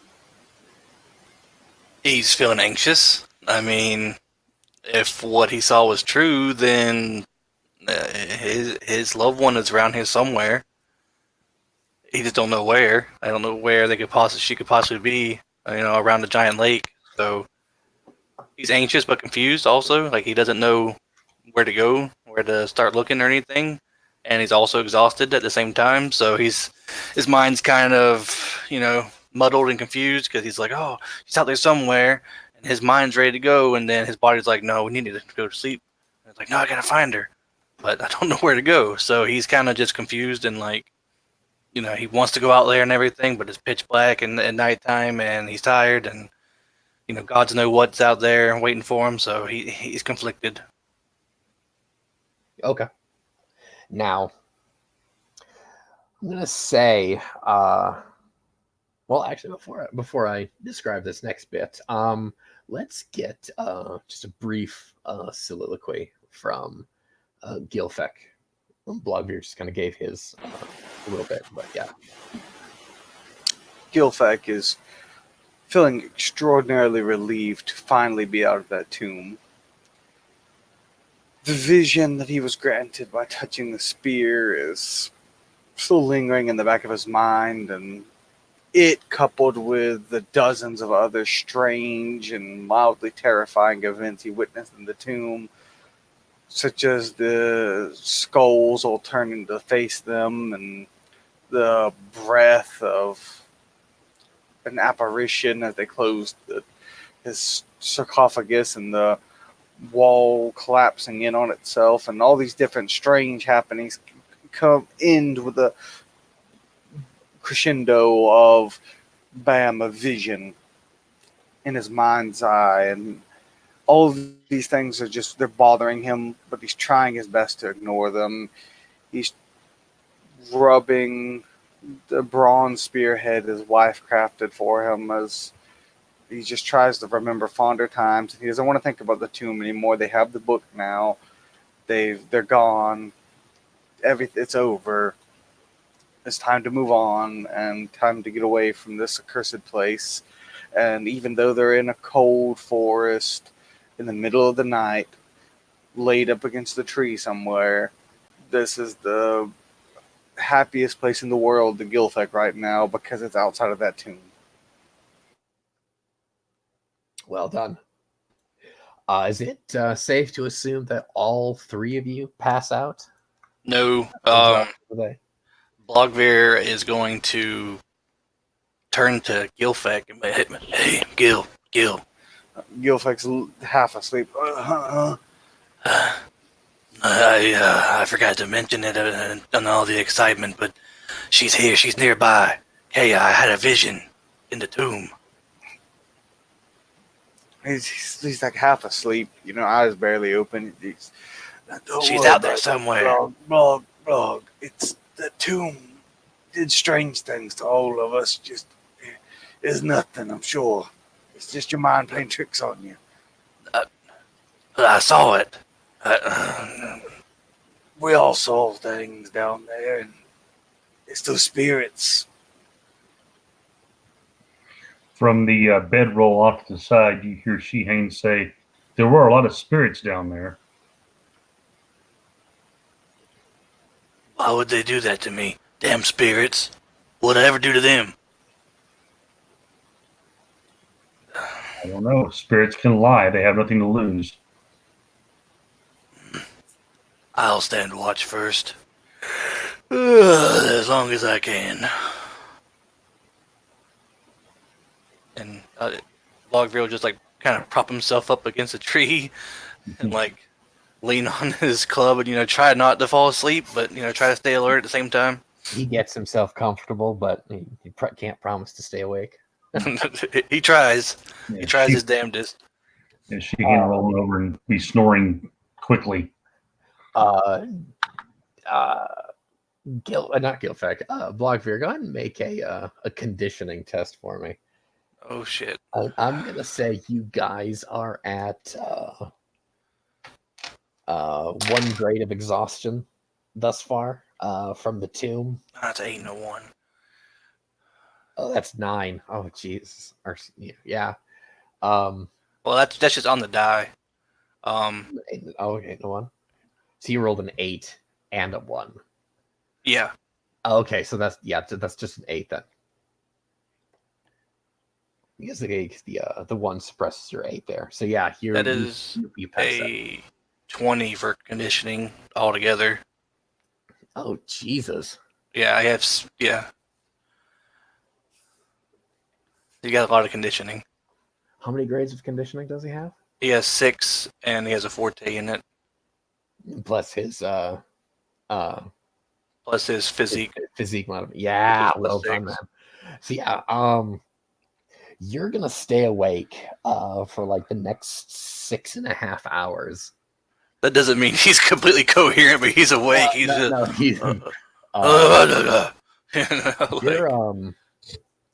we'll say you're on the edge of kind of like that dreamscape. You're awake and you're aware of your immediate surroundings. But Morpheus is just coaxing me come to sleep. But Morpheus is putting things from your subconscious into the reality. God, I'm hallucinating. So you're hallucinating from exhaustion, man. Oh, great. That's great. It does not. Go ahead and make an awareness test, and you're going to be suffering like a -12 penalty.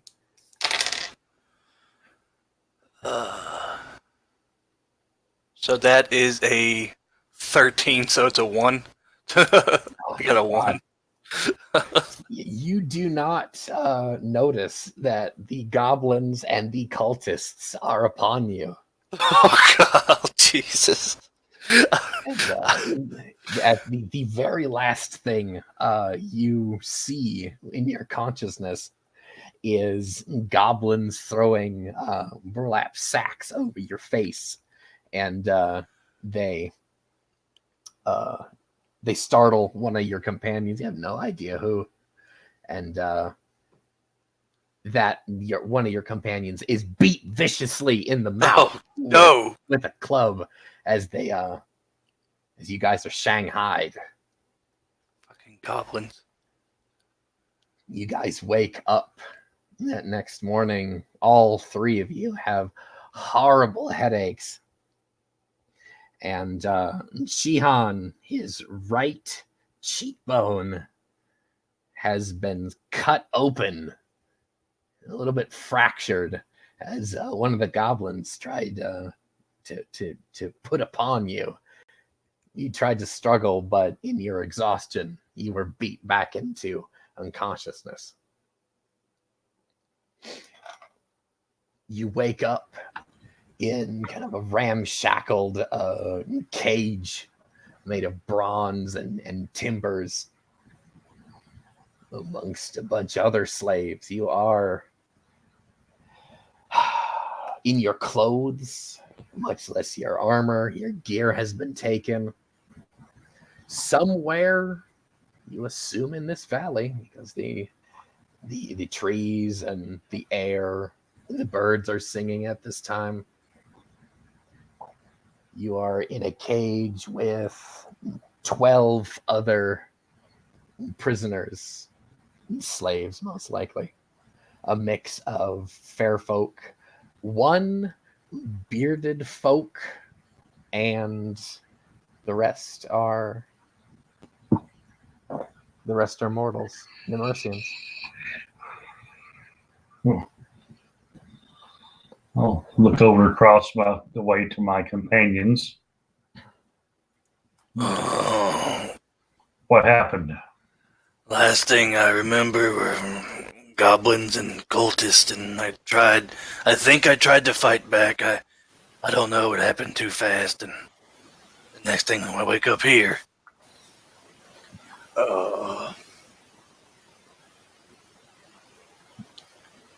Look at the other people in the cart with us and in their place with us, and motion toward the fair folk and say in Feywise, "Where are you from?"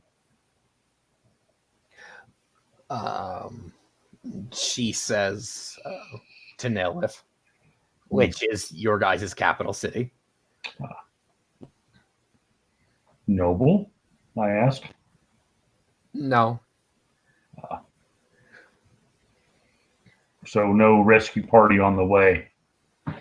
A shame. They all just kind of look at you with this "why would you say something stupid" look on their faces. Of course there's nothing and none of that. Come on now. Are there goblins about, or are we just by ourselves in this cage with all the people? Yeah, you are being observed by goblins and their human cultists. Bastards. Why can't they just be asleep? Be lazy.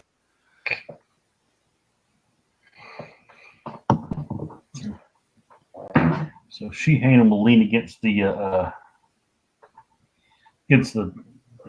back of this thing and look at around the sort of survey the area we're in, get an idea of the lay of the land. This seems to be a compound that they use, a kind of a military compound for the cult. You see a handful of banners around. You see what looks to be kind of like a headquarters tent, that a pavilion over a table that has a couple, what you assume to be magicians. The one is speaking to a couple younger, which you assume to be officers, and you do recognize his voice. He was the that foul bastard that you infiltrated before, and he is holding that journal that you guys had captured from the two. What's he speaking in? Can we hear him? Is he like whispering, or is he like talking loud enough for us to hear?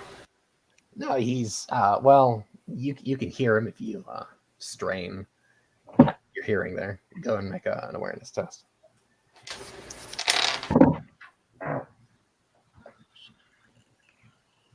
That's 17. No, 18. 18. An 18. Okay. Yeah, I got a 22. All right. He does mention that they had taken an Atlantean, like a supply convoy to one of their kind of like their forward columns, and they had ambushed them, taken their supplies, and the supplies should be here within maybe like a day or so. One of the younger officers asks the like their head what he had discovered from the captured journal. He says nothing yet. These are old warden secrets of the shadowed veil. These are dark secrets that the wild magicians keep to themselves. It will take some more time to decipher them. A couple of his underlings, you assume that probably his apprentices seem a little bit like half disappointed and eager to learn and uncover what secrets may be within. But they say nothing more, and they disperse. The elder takes this journal and goes and sits in a chair at a table and just kind of pores over it. So you see all of this happening, by the way. So we're being watched by like, are they just like, what do they have like weapons wise? Like our guards that are watching us. They have battle axes. So they would have to no bows or anything. Not that you can see right now. So if we caused a commotion inside, they would have to open the gate and come in to deal with us. They don't have any ranged weapons. Well, a couple of them do have spears, and I guess by the length of that spear, they could reach through the gaps.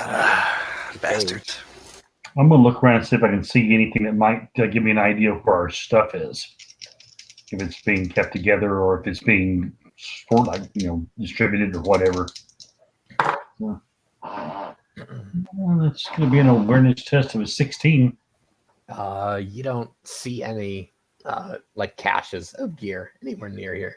Okay, and no one walking around with say brand new quiver full of pharaohs or no, you don't see your stuff. Okay, to make sure. Okay, I'll lean back inwards and motion the guys to bring their heads together and say, so you guys have a plan, idea? You can just inkling of an idea? I might be able to. Are the bars wood or are they bronze? Like the bars that are holding in the cage? They are, well, both. The bars are made of bronze, but the base that you guys are standing on is made of timber. Oh, so we're not. It's not like a dirt ground. We're like on wood that's been like okay. A platform. Okay. There is a wood floor. Yeah. I could try to bend the bars. I don't know. Break the floor. Curse their mothers. I don't know. Okay. Well, that's one option. Look over at Gilfrick. Any ideas from you? Just have this thing put together, or He strokes his beard a little bit, thinking. I don't know. I can think of a few ways we might try to get out, but it doesn't matter. They're everywhere. Weapons. Alan, go ahead and make an awareness test as Gilfek is stroking his beard. Beard magic. Alright. The best kind of magic. Right? It's a 10. You notice that there's a chunk missing from your magnificent beard. Oh no! He'll look down at his beard as he's stroking it, and You're like, wait a second, it doesn't go down as far as like it how should. much are we talking about missing? We'll say the bottom 9 inches are missing.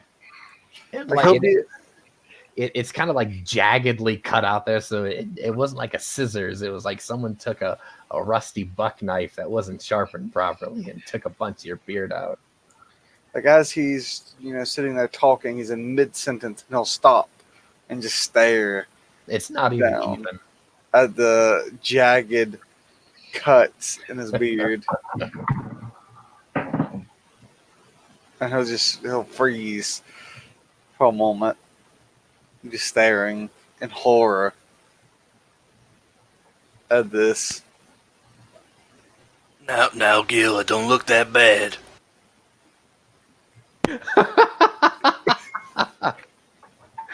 Oh shit! You hardly even notice it, honestly. I mean, just looks away.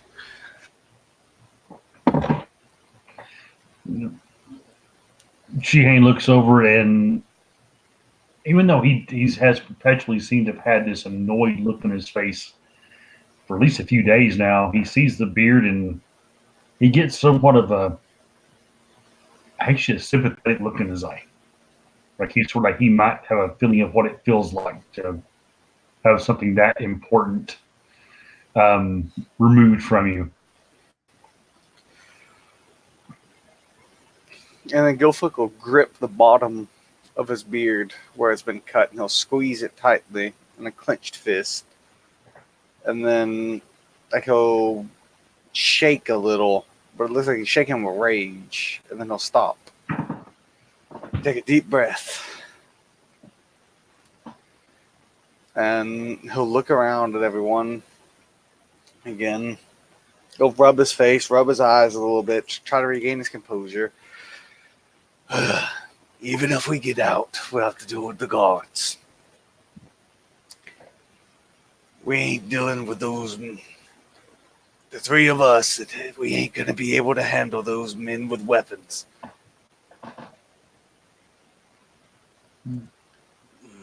What if we get one of the females to womanly charm on them to bring them in, and then we bamboozle them, take their weapons?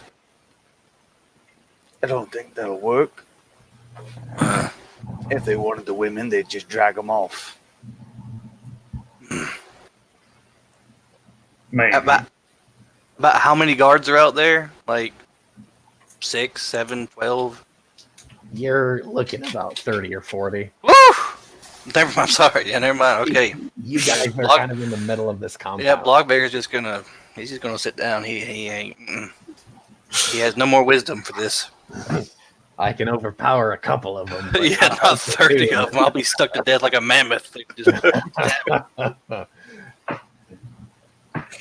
I need Gilfek to make an awareness test with a -2 penalty. By the way, your grades of exhaustion will be gone as you slept rather well, things considered. 14 on that awareness test. You see a very familiar, smaller, bearded folk than yourself, laying down in the mud on one side of the cage, and he don't look very good. is he in the cage or outside the cage? He's in the cage. Oh, okay. Gilfek, they'll like raise an eyebrow and make his way over there, curious. That may or may not be your boy. As he gets closer over there, and this fact that this could be him, he'll just break into a sprint across, like just run over there towards them, pushing anybody in his way out the way. Might even cause a small commotion.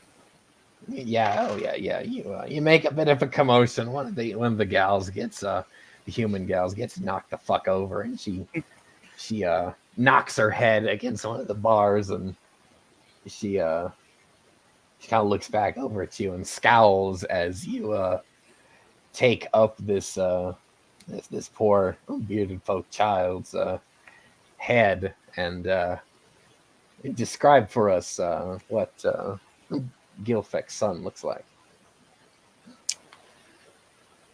About what age do bearded folks start getting their beards in, for reference? Oh, I mean, just like halfway through puberty.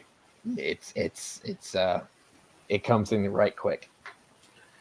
So, is their puberty roughly the same as humans, or is it later on? Because his son's 10 cycles. He's 10 cycles old. Oh, Yeah. oh, shit. Then he's got about stubble going on. So. All right, his son, his hair will be just past shoulder length, dirty and unkept. He'll have stubble. His stubble will be growing out, maybe even just a slight bit more than stubble at this point, as he takes after his father and his father's luxurious beard. And he has this strong jawline, and he just has a striking resemblance to Gilfek overall. And Gilfek rushes over and holds him into his arms and looks down at him. He's like, Muff, it's you. It's actually you. He'll look down at him. He'll just look over him. Is he conscious? Is he beaten and bloodied? Does he look ill? He is beaten. He is bloodied, and he is. You can tell he's got some feverish look about him, and he is horribly malnourished. He's currently not conscious at this time. After realizing he's not conscious, he'll come down. Gilfek will calm down for just a bit, like he was trying to talk to him, and then he'll pick him up slowly and somberly and march across back to his companions and lay his body down, propped against the cell on what they've essentially claimed as their corner of the cage. And he'll just sit down next to him, like Gilfek's basically zoned out now. He'll rub his hair, and it'll click into his mind. If his son's here, his brother's probably not too far away, because his brother was there when his son was taken. And he starts to get angry, and then he remembers even again, his spear is gone. The last trinket his wife ever gave him is gone. And that rage just starts swelling up higher and building more and more. And the thoughts of his brother using that spear, holding that spear in his hands, will flare up in him. And just think about like how heartless and cold he would be to see his own nephew beaten and malnourished and tossed into the mud. And he'll just get angrier and angrier, and until eventually he'll pound the floor and then stand up and start screaming curses and beardish at the guards, taunting them and beckoning at them and calling out his brother's name. You'll hear him call out, Flood the betrayer, where are you? I know you're here. And he'll call out and curse him and beardish and just screaming until his voice gives out or someone shuts him up. In this bit of rage. There's a moment where something is not right and distant. Gilfek takes a few moments. He pauses. His friends are going about their business. You see Shihan like bending over a pot. Like he has a wooden spoon in his hand, and he spoons a bit of food and stew into a wooden bowl, and Blogveer is singing very well his fight for an ogre, and you're just, what the hell? And you look over to the other side of the cage, and all those people that were there, there's just one man standing in a robe, almost like a festive flowering robe, if you will, like halfway between like a kimono and halfway between like a toga. It is purple, it is gray, and kind of a stark white with flowers. He's got a magnificent black beard and a mane of slicked back black hair. He has brilliant, gorgeous purple amethyst eyes. Make a lore test for me. Actually, you know what? Does he have grades in academics? Yes, he does. Go for academics instead, please. That is a 12. Oh yeah. You know the sight and the visage of the god Morpheus when you see him. You look over there. You are stunned for a few moments as he just smiles at you. Gilfek will sit there stunned and stutter a little bit, asking a question he already knows the answer to as he mutters, who are you? I think you quite know who I am. No, you can't be. Now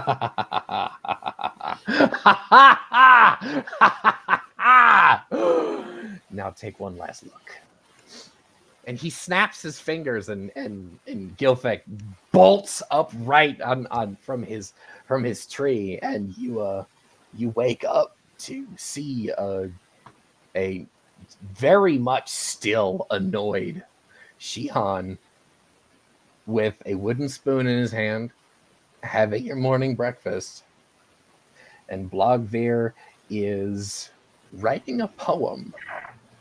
He has a small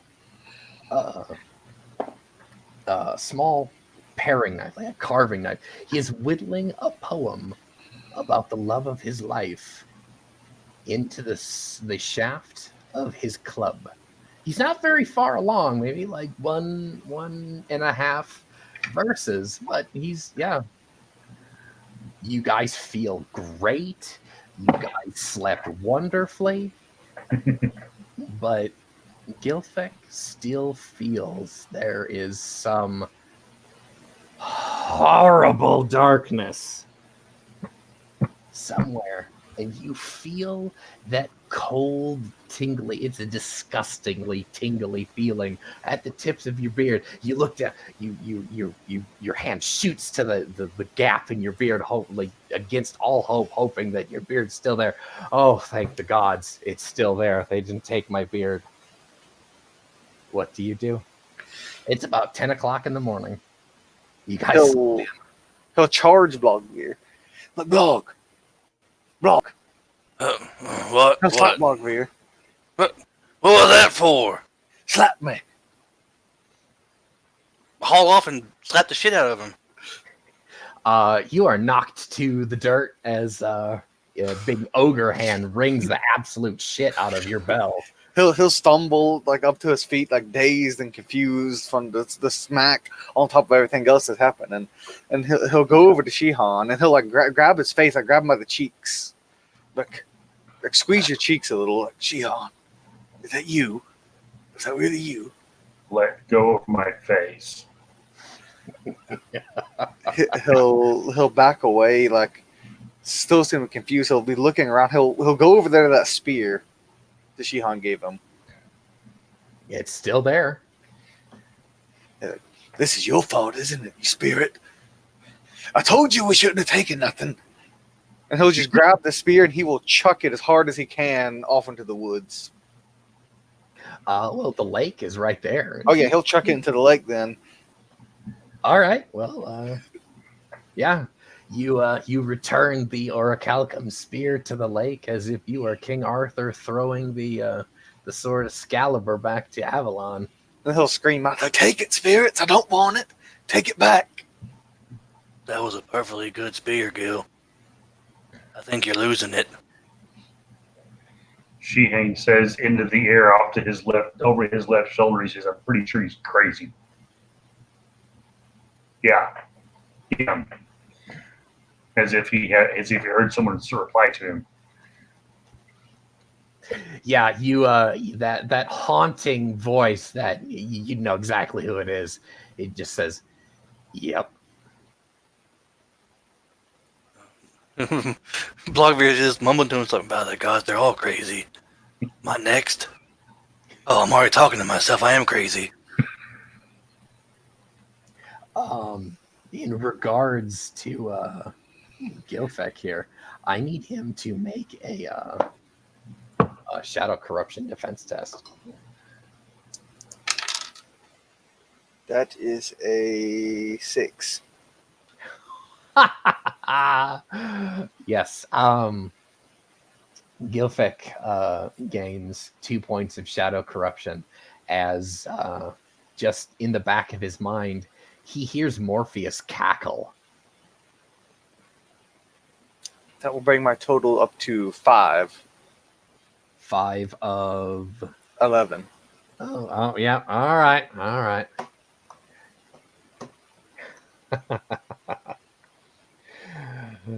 Great. Now, roll me a d8. 3. Okay.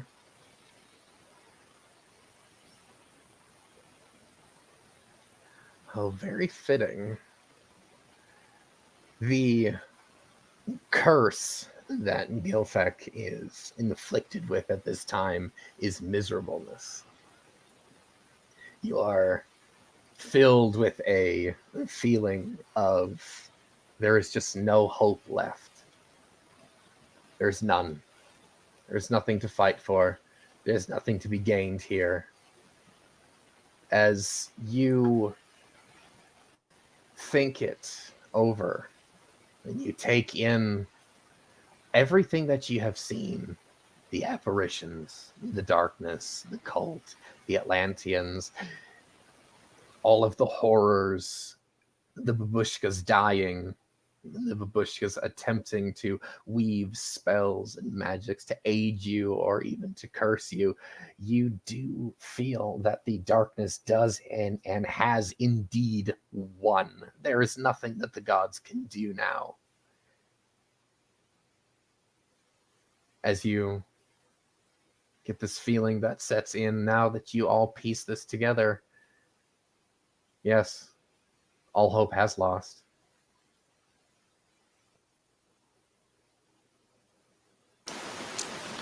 He'll return to the camp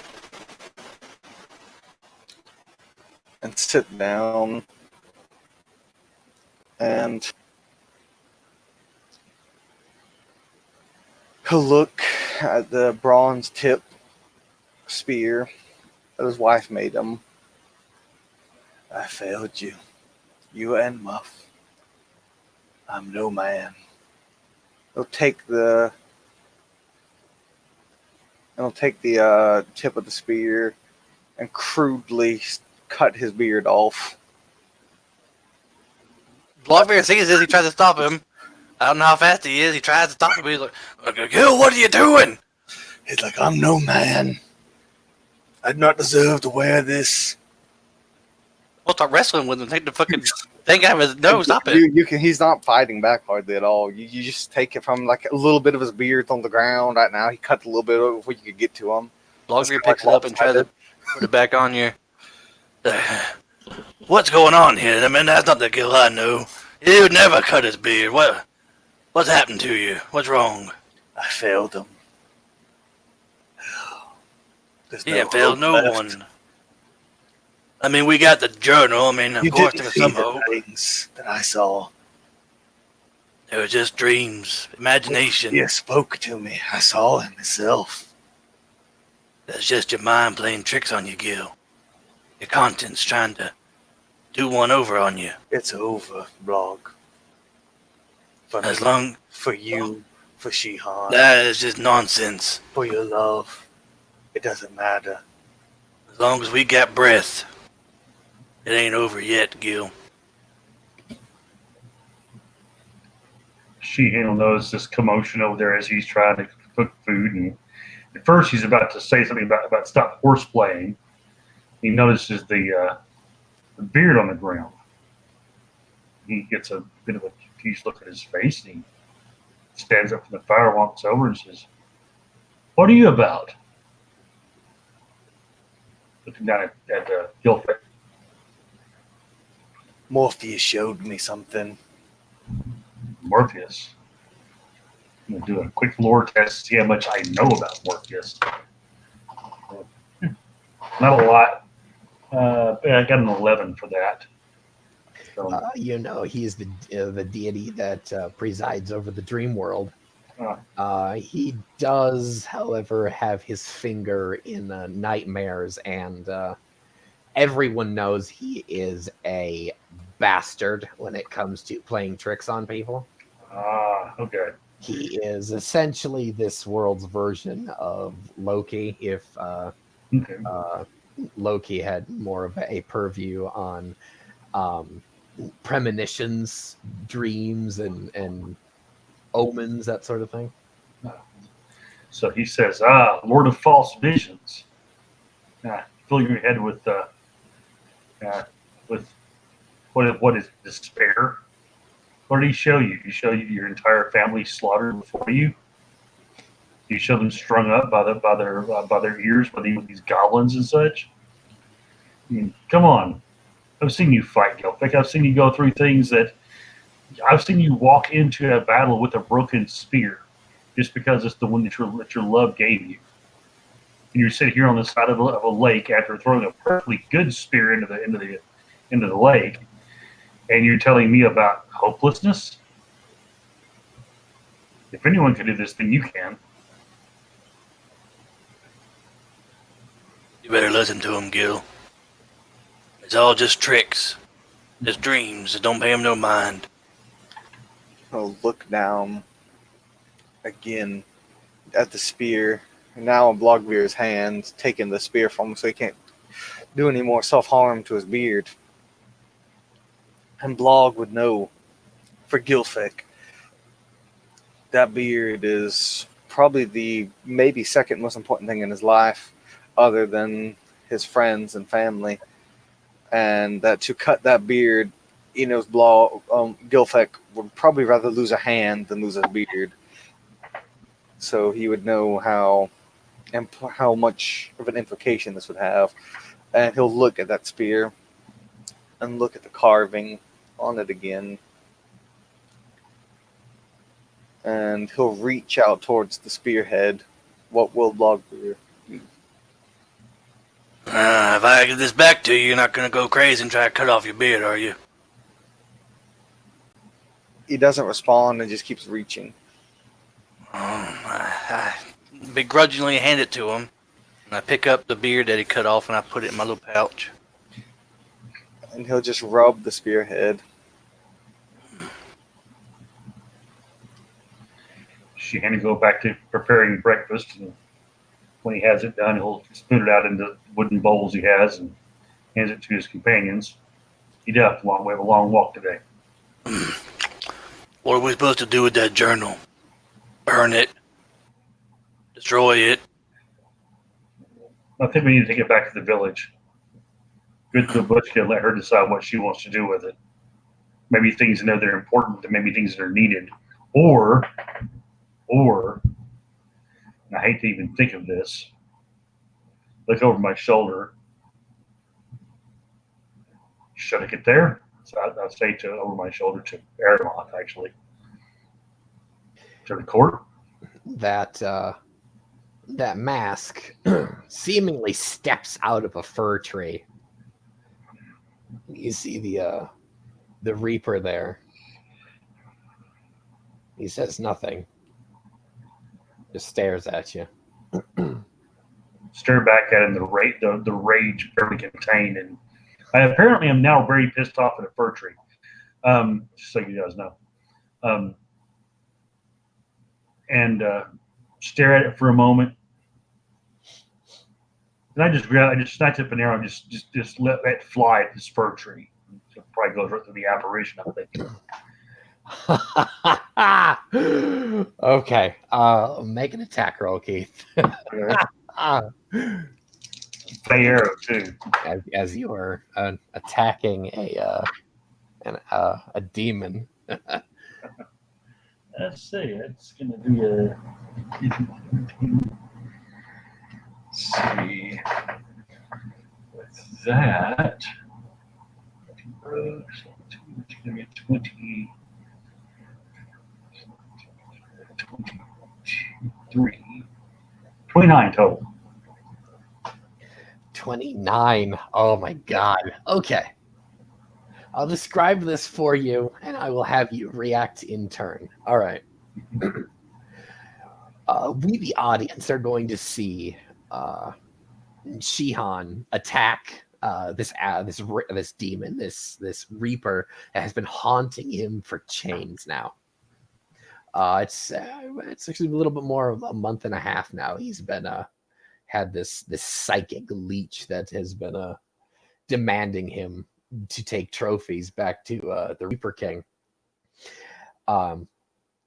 Time will, as he goes for this attack, he'll tear his bow off his back, and as he does that, time will actually skew into like this slow motion bullet time sequence as he will snap one of the Fey arrows from the quiver, and he'll knock it in, just not wasting any time. This is fluid and masterful as it could possibly be. And as he draws, he anchors the arrow on his cheek and he lets fly. And as soon as this arrow leaves the bow and the fletching goes past his Keith Shihan's shooting, or say his bow hand is his left. Is that correct? Actually, it'll be his right hand holding the bow. Right. Oh, he's a left-handed shooter. Yes. Oh God. Okay. So reverse that here. As the fletching passes his right hand, we, the audience, will see the arrow leave. But what will actually happen is that same arrow will enter his breast. In a split second, the rest of us back in character will see in real time an arrow just appear in Shihan's chest as he is knocked to his feet, actually knocked to the dirt.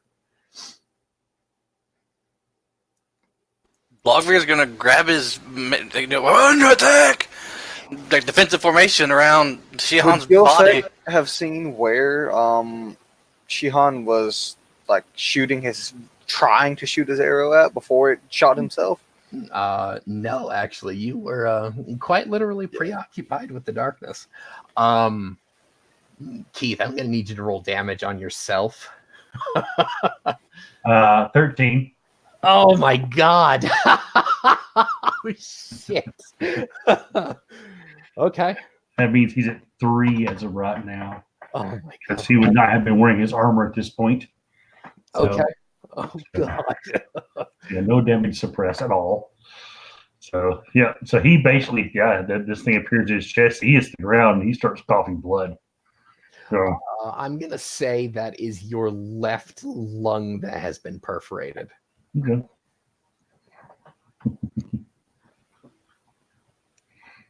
All right. Yeah, he hits the ground. He's in shock. So you're gasping for breath. The floor is yours, gentlemen. Uh, Cover me, Gil. I got a tendency on. And I'll go over there and I'll try to do apothecary on him. I'm no medic. I don't know if I should leave the arrow in, pull the arrow out, if it's gonna make it worse. So, What does he Blogbeard. do, man? What? Tell us what he does. It's an unbreakable arrow, so I can't like snap the shaft off, or nothing. So it's either I pull this damn thing out and probably do more damage, and he'll bleed out, or Blogbeard don't know. He's gonna. Right now, he's only bleeding from his mouth. Like it's not pouring out of his chest or anything. But Blogbeard is smart enough to know. Have a sucking chest wound. But... Yeah, if he pulls it out, he's gonna have one. He's gonna bleed out. Yep. So I guess Blogbeard just. Whatever he's got on hand, I don't think he has no poultices have been made yet. He had no time to. Nope. I don't think he has any healing supplies. Wait. I will be a merciful narrator and say you have 2 remaining from the last time that you put these things together. He's no medic. He don't know if pulling it out and then putting the poultice would make a difference or make it work. Oh, Blogbeard. Fuck. Oh shit! He'll take one poultice and I'll try to just smother it all around with the wound. I guess that's what Blogbeard's gonna try to do. Okay.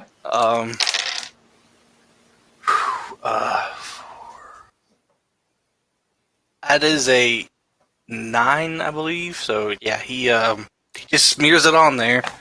He's frantic. He got shot out of nowhere. Caught him off guard, so he's just like panicking. He's just like slathering poultice around the arrowhead and the wound and everything. He's like, "Stay with me, Shion."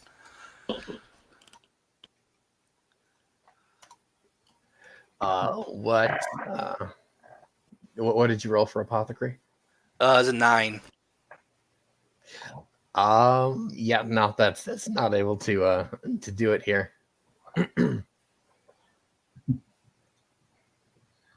As he's attempting to apply this medicine to you and wrap you up, he actually moves the arrow around in your lung, which you will take 1 point of bleeding damage. Okay, I'll try to gasp out through this choking blood. Stop.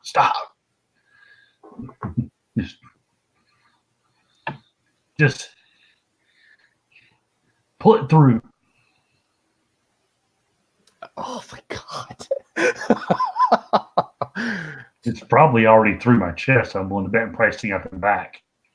No, much damage. The head is actually in your lung. You can, I'll say you can probably acutely feel it in there. It's got to come out. I won't survive. It stays in. Oh, by the gods! Oh, I gotta pull it out then. Oh, he's gonna die. It's gonna be my fault. If I die, I'm already dead. Stays in, I die. Comes out, I die. Then I die. All right. Damn Aramoth's fault. Blogbeard will grab the that arrow and with one hand and put the other hand on. Before you do that, I will put in here.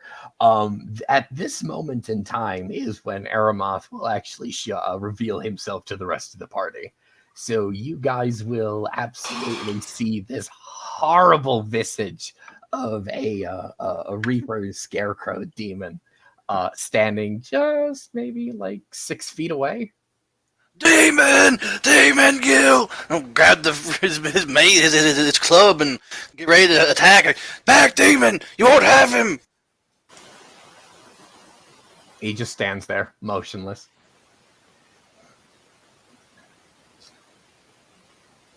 By the gods, Gil, move your hairy ass over here!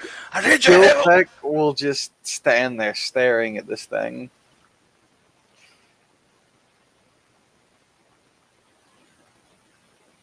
It's Go all on. on Blogbeer, brother. Go on, Blog. Tend to Shihan. All right, he'll drop back on one knee, still looking at this demon before him, and he'll grasp the shaft, and it's gonna hurt a lot. He looks on like a naughty school child. And then he'll just give it one forceful tug, straight out, Oh clean. no! Oh Jesus! Make sure it's none of the Christ. angle or nothing, just straight out, so he's not tearing anymore. Gilfek will be standing in between them and the demon, just staring him down. Okay. Keith, roll me a d8. Okay. 2. Ooh, okay. Okay, cut that in half, and that's how much damage you take. So 1. So I'm down to 1. Okay, and you do have a severely bleeding wound on your sheet. You will lose 1 point of vitality for every 4 rounds until death. So in 4 rounds, I'll be at 0. Gilfek will look at this It's about 40 seconds. creature and look back at Shihan, sees Blog panicking, sees Shihan bleeding to death. Spirit, hear me. Hear my words. I will offer myself a sacrifice to your Reaper King if you spare my friend's life. But no, you ain't going nowhere, Gil. I can save him still. I got 1 poultice left. Just hang in there, Shihan. What say you, Spirit? Will you hear my bargain? The Reaper slowly, and it is so damn unsettling, gentlemen, the way he just slowly looks over at Gilfek. A soul for a soul, a life for a life.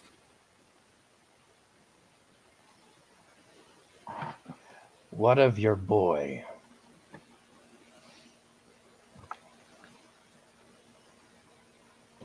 Gilfek will go quiet. He's gone. And he'll say it in a way that he firmly and truly believes that his son is dead at this point. He's not like, it doesn't have any doubt in his heart when he says it either. Like, that's why he paused for a moment as he kind of came to grips with it. Maybe even a tear will roll down his face and he'll just say that.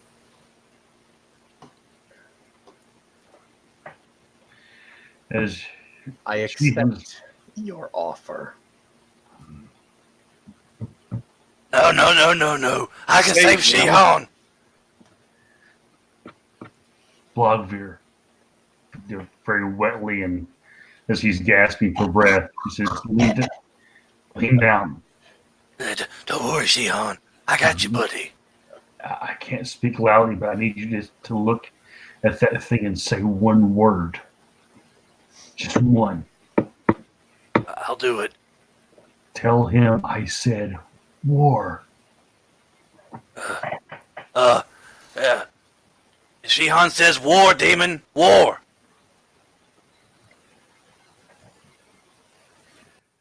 Aramoth stands there staring at Gilfek. And he nods. He looks to Shihan. He simply utters the words, "Well done."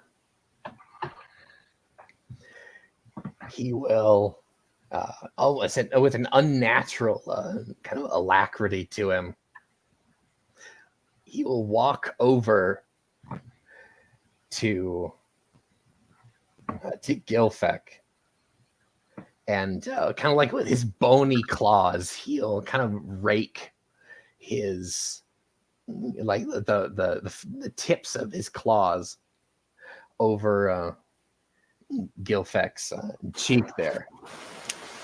Gilfek will close his eyes and loosen his grip and drop his spear. As you close your eyes, you know nothing. As the last thing that you see is the ground, the forest floor, literally rushing up to meet you. And the wound in Shihan's chest closes with this unnatural dark blue mark. It's a dark blue scar that all fairy weapons leave on the flesh of the mortals. Aramoth walks over to Shihan and he stoops and he goes into your satchel with that claw and he rips out those bones that you likely were going to give to the Pike Lord. And he'll stride over to that fir tree and he will vanish into that fir tree. That haunting presence no longer tied to you.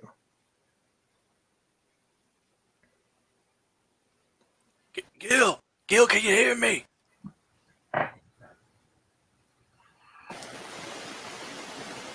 What has happened to Gilfek at this point? Oh, he's very, very far away from here. He stands, the next thing that he knows, it's almost like he's standing on the surface of a lake, a great lake that has kind of a low fog over the water. And if you take a few steps, you actually cast ripples all over the surface of this lake. Off to one side, you see an old man with a great, enormous beard sitting at a table. It's like a monk or a priest, but his head is not shaved. Kind of like Occidental or like Christian monks of the medieval era. No. He's got a full head of hair. And you look upon this old man and he kind of like catches your eye, or he catches your gaze on the corner of his eye as he doesn't look up from whatever the hell that he's doing at that desk. Gilfek will step forward and... Hello? The old man stands up from his desk, revealing kind of an ash gray robe. He has a quill in his left hand, and he closes a great big ancient tome with his right, and makes this big thunk. And he points this quill at you. And it was this monotone, kind of grandfatherly voice. He says, "Name and house." Gilfek. Would I know what he means by house? That is your family name. Do bearded folk have a family name? That would be that would be his last name, really, or his more likely his clan name. I actually neglected that. I thought that bearded folk only got their last name as a title. I misunderstood that, so I don't have Gilfek's clan name prepared. I understood it as him saying that they only got a title. Did My he apologies. ever take a title? No, he was never awarded one. Okay. And then you would simply say that he has no house. Gilfek of no house. The old man says, "I see. You are not of royal blood, then."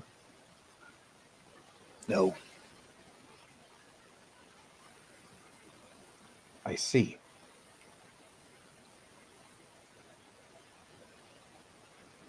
He simply nods. He opens up a book that book on his desk, and he turns to a new page, and he writes Gilfek. And he rests the tip of his pen and thinks for a moment. Ogre friend.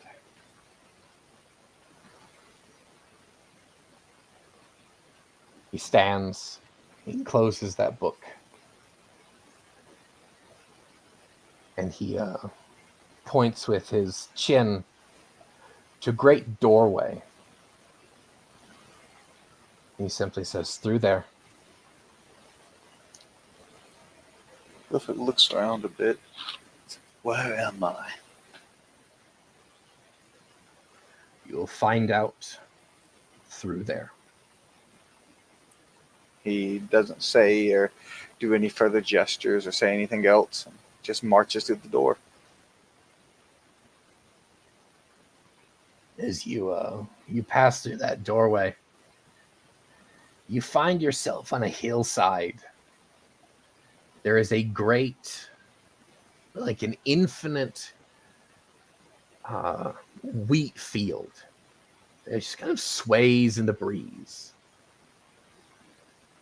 In the middle of this infinite plain, you see a tower.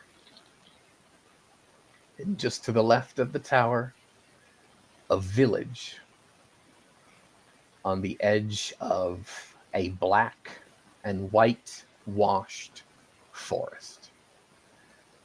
There is what looks to be a small, like a walking path. It is like half paved, half not. That meanders its way through the wheat fields.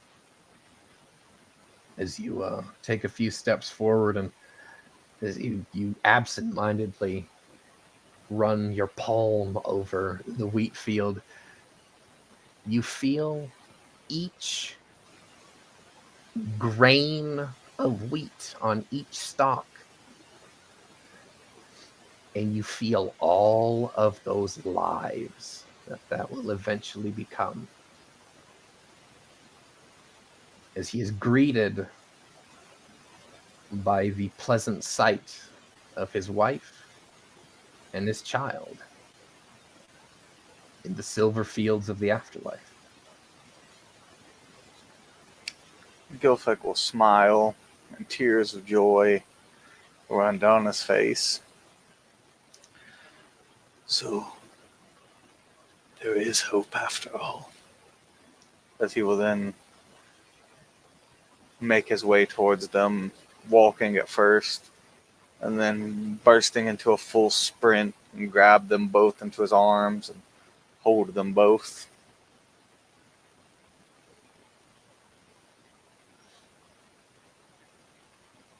We see the audience. Gilfek doesn't see this. He's clearly preoccupied. The entity, Aramoth, standing off in the shadows, looking on at this reunion, and the demon mutters,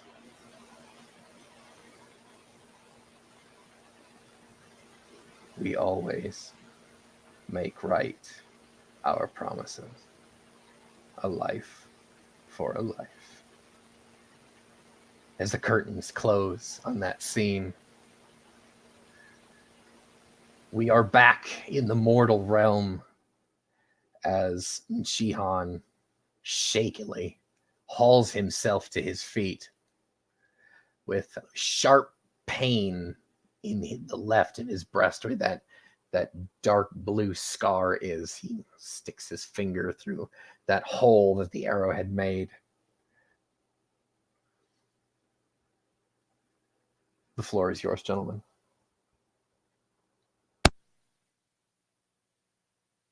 Blockveer is just shaking Gil. Like, Gil, can you hear me? Wake up!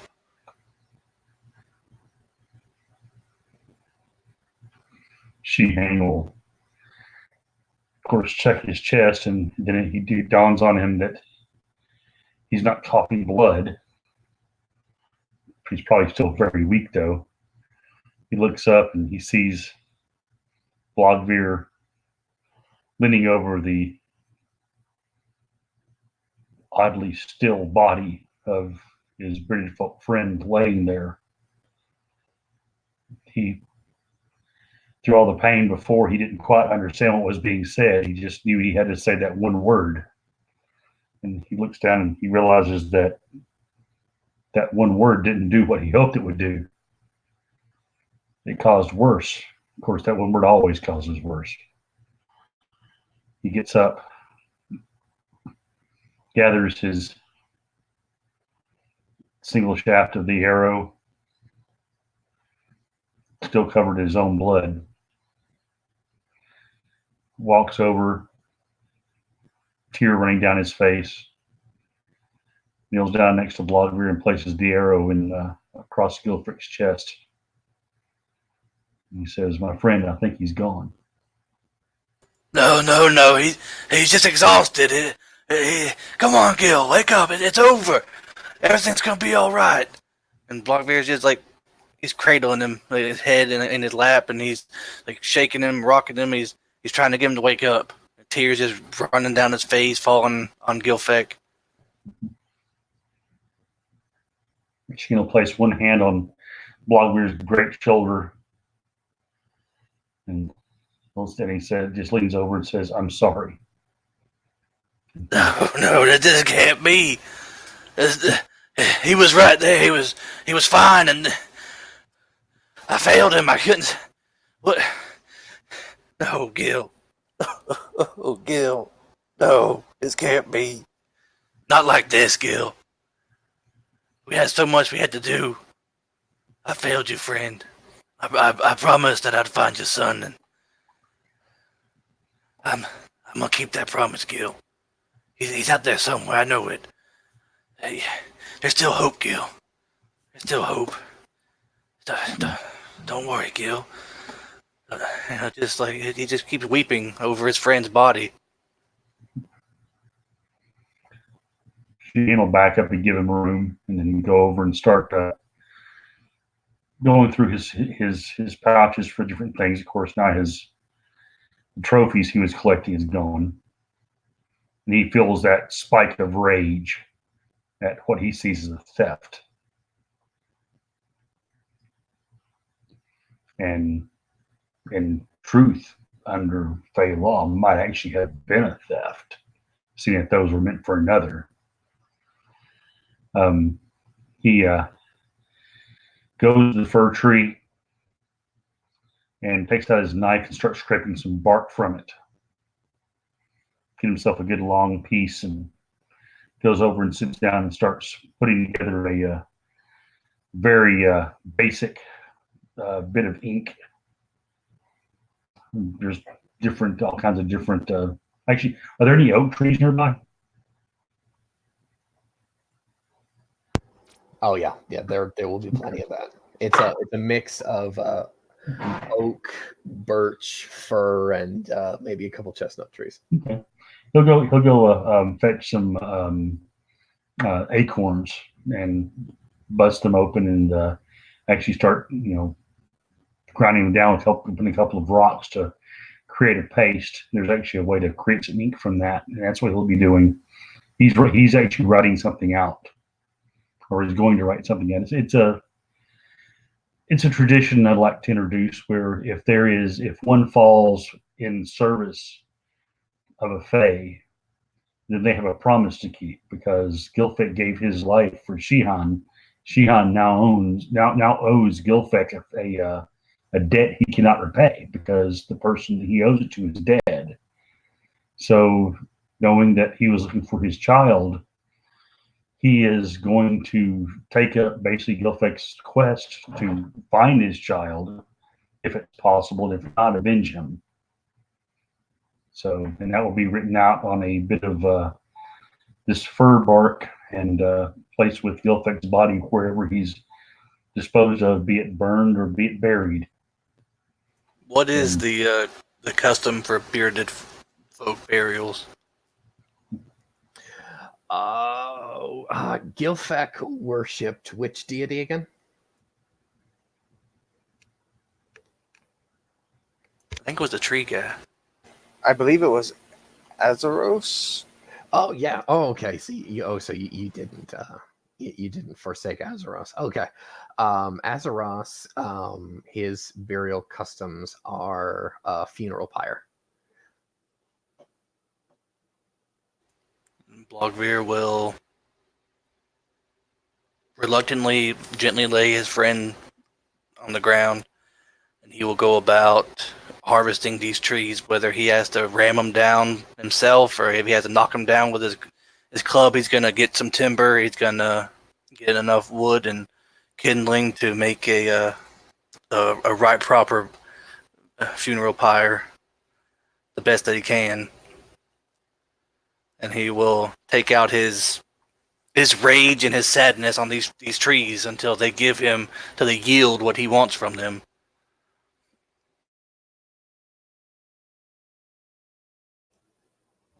Okay.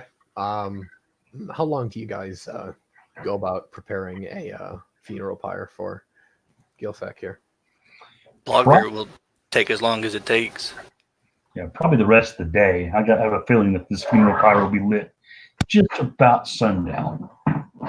Okay. I'm gonna let you two narrate basically the rest of this day for the rest of us in the audience. How do you guys go about that? A funeral pyre and funerals really in all of the the religions is a highly ritualized thing. So I'm gonna let you guys take over here. Okay. All right. Well, for Shihan's part, what he'll be doing, as I said, is making these inks and such and writing out this basically an oath. And it's a deal between him and the spirit of Gilfek. And it's all in Feywise. It's in the only way he knows how to write, which is the basic script. It's not anything fancy. But once he gets all that done, he actually will then he'll take the arrow that had pierced his breast and he will actually pierce his hand with it and use that blood to sign it. It's a true blood contract. Then he'll place that. He'll start watching his, while Blogveer is out doing the taking down the trees, he'll make sure he'll prepare Gilfek's body. He'll wash him. He will make sure his beard is in proper order. Go through and actually braid the beard in the ways that the few ways he knows how. Which he's been around bearded folk enough that he actually learned the language, so he probably knows at least the basics of how to braid. The entire time he'll be talking to Gilfek, talking about all of the great deeds that Gilfek had done that he knew of. And then he'll start singing. And he'll sing actually fairly decently. It's 18, so he'll start singing funeral songs. Oh yes. We hear the funeral dirge. Gilfek in the afterlife, he will hear this. As his closest companions, you will hear this funeral dirge and this oath being scribed as if it is being whispered to him from some place very, very far away. This entire thing will bring a calming smile to his face, and it'll put his soul at ease. And he will rest well and rest easy, knowing that his friends will carry on, and that the sacrifice was not in vain, and that their quest will be fulfilled. And with this knowledge and with this oath, this whisper in his ear, almost like a soothing lullaby, if you will, it'll soothe his soul, and he will become complacent and calmed by it and rest. He will now be able to rest easy. For the sake of knowing here, what exactly does the oath say, Keith? The oath says that for the valiant sacrifice of Gilfek for by exchanging his life for the life of Shihan the Red Blade, Shihan the Red Blade will take up his quest, will do all within his power to find the location and rescue the son of Gilfek. And failing that, if the son of Gilfek has departed this world before this oath is made, he shall wreak vengeance upon those who took that life, and will send them to the afterlife with the name of Gilfek upon their lips, so that he will know that they arrived and can meet them at his pleasure. Well done. And with that, I would like a soliloquy from Blogveer as we close the session. The stage lights dim and the house lights come up to illuminate Blogveer as he goes about this business of seeing this corpse to the afterlife. Blogveer will have the pyre, the funeral pyre already, all the wood already, and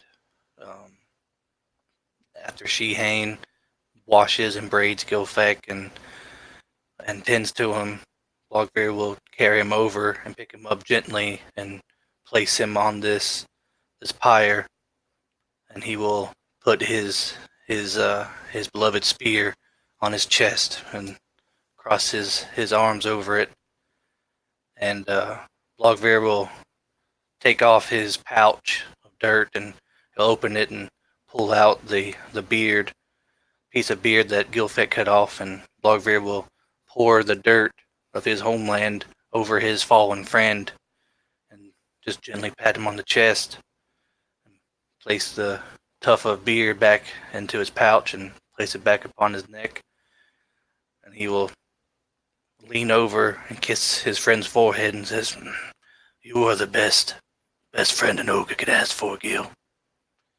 And I won't let this go in vain.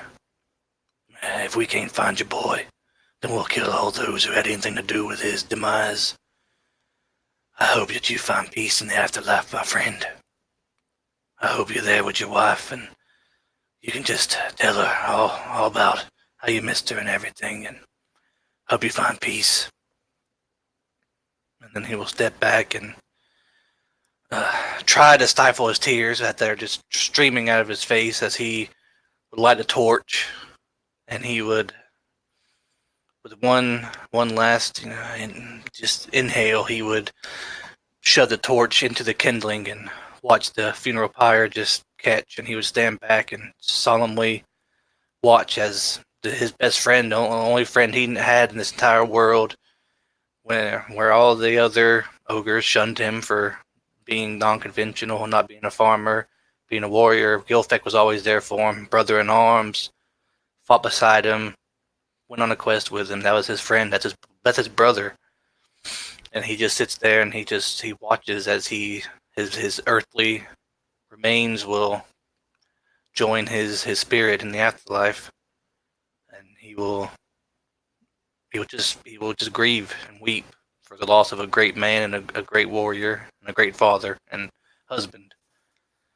And he will just mourn, and as he watches the smoke plumes up into the sunset as this bonfire begins and to just erupt from this funeral pyre and engulfs his friend and sends his earthly remains on their way. And he will just weep and silently weep and just pray for his friend. Beautifully done, my friend. Now, as Shihan is finishing this oath, and you look on as the flames engulf this funeral pyre,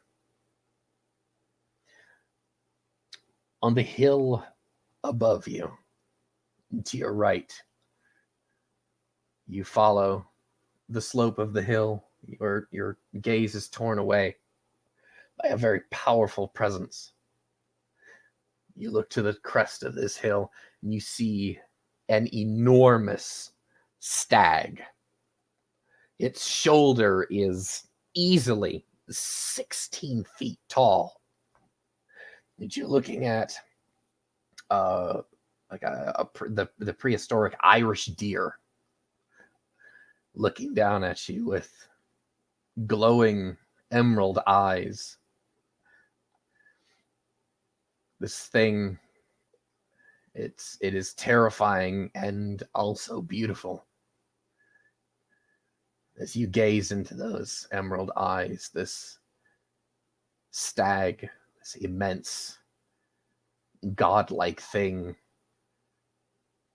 stands vigil at the top of this hill,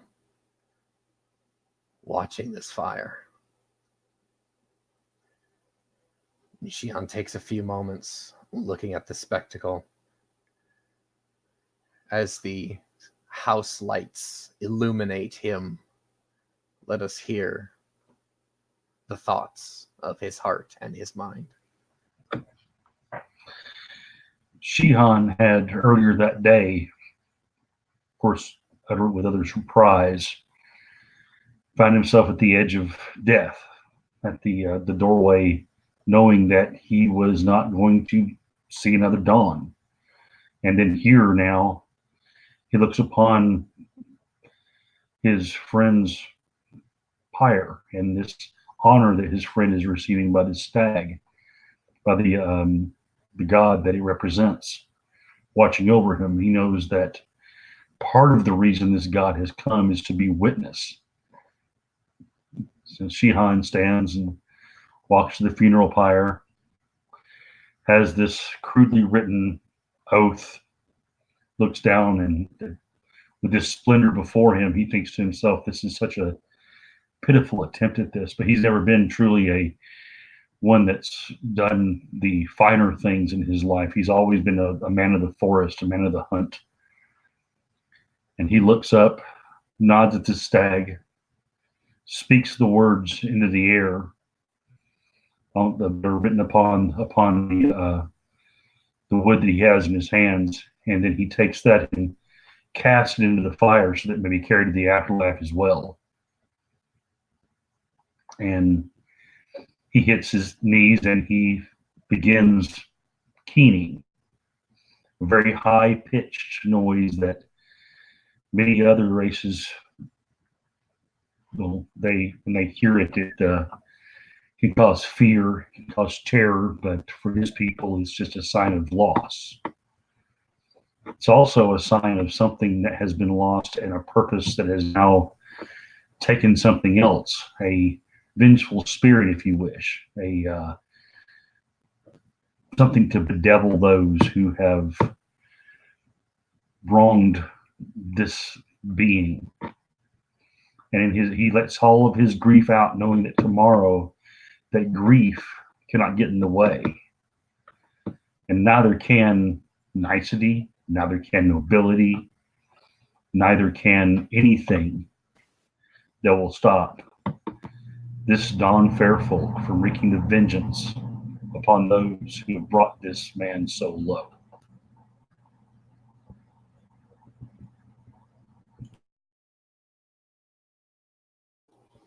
Beautifully done, gentlemen. As Shihan tosses this oath into the flames, it is quickly devoured by the fire. Far away in the silver fields of the afterlife, Gilfek finds that his home, a word that he'd not hadn't gotten to use much since the Atlanteans had come to the mainland, but you'll find that his home is exactly represented just as it should have been. He looks down at his hand, and he's holding a piece of bark with a script, the Feywise script, and it is signed Shihan the Red Blade. As you look down, you see we see a smile slowly paint its way across Gilfek's bearded face as we fade to black and the curtains of the stage close. And that is where we'll end the session. Thank you, everybody, for tuning in. Session 11, I believe we are at now. Yes, session 11. Thank you very much. We will be back same time next week. Be there or be square, everybody. Good night, everyone. Good night.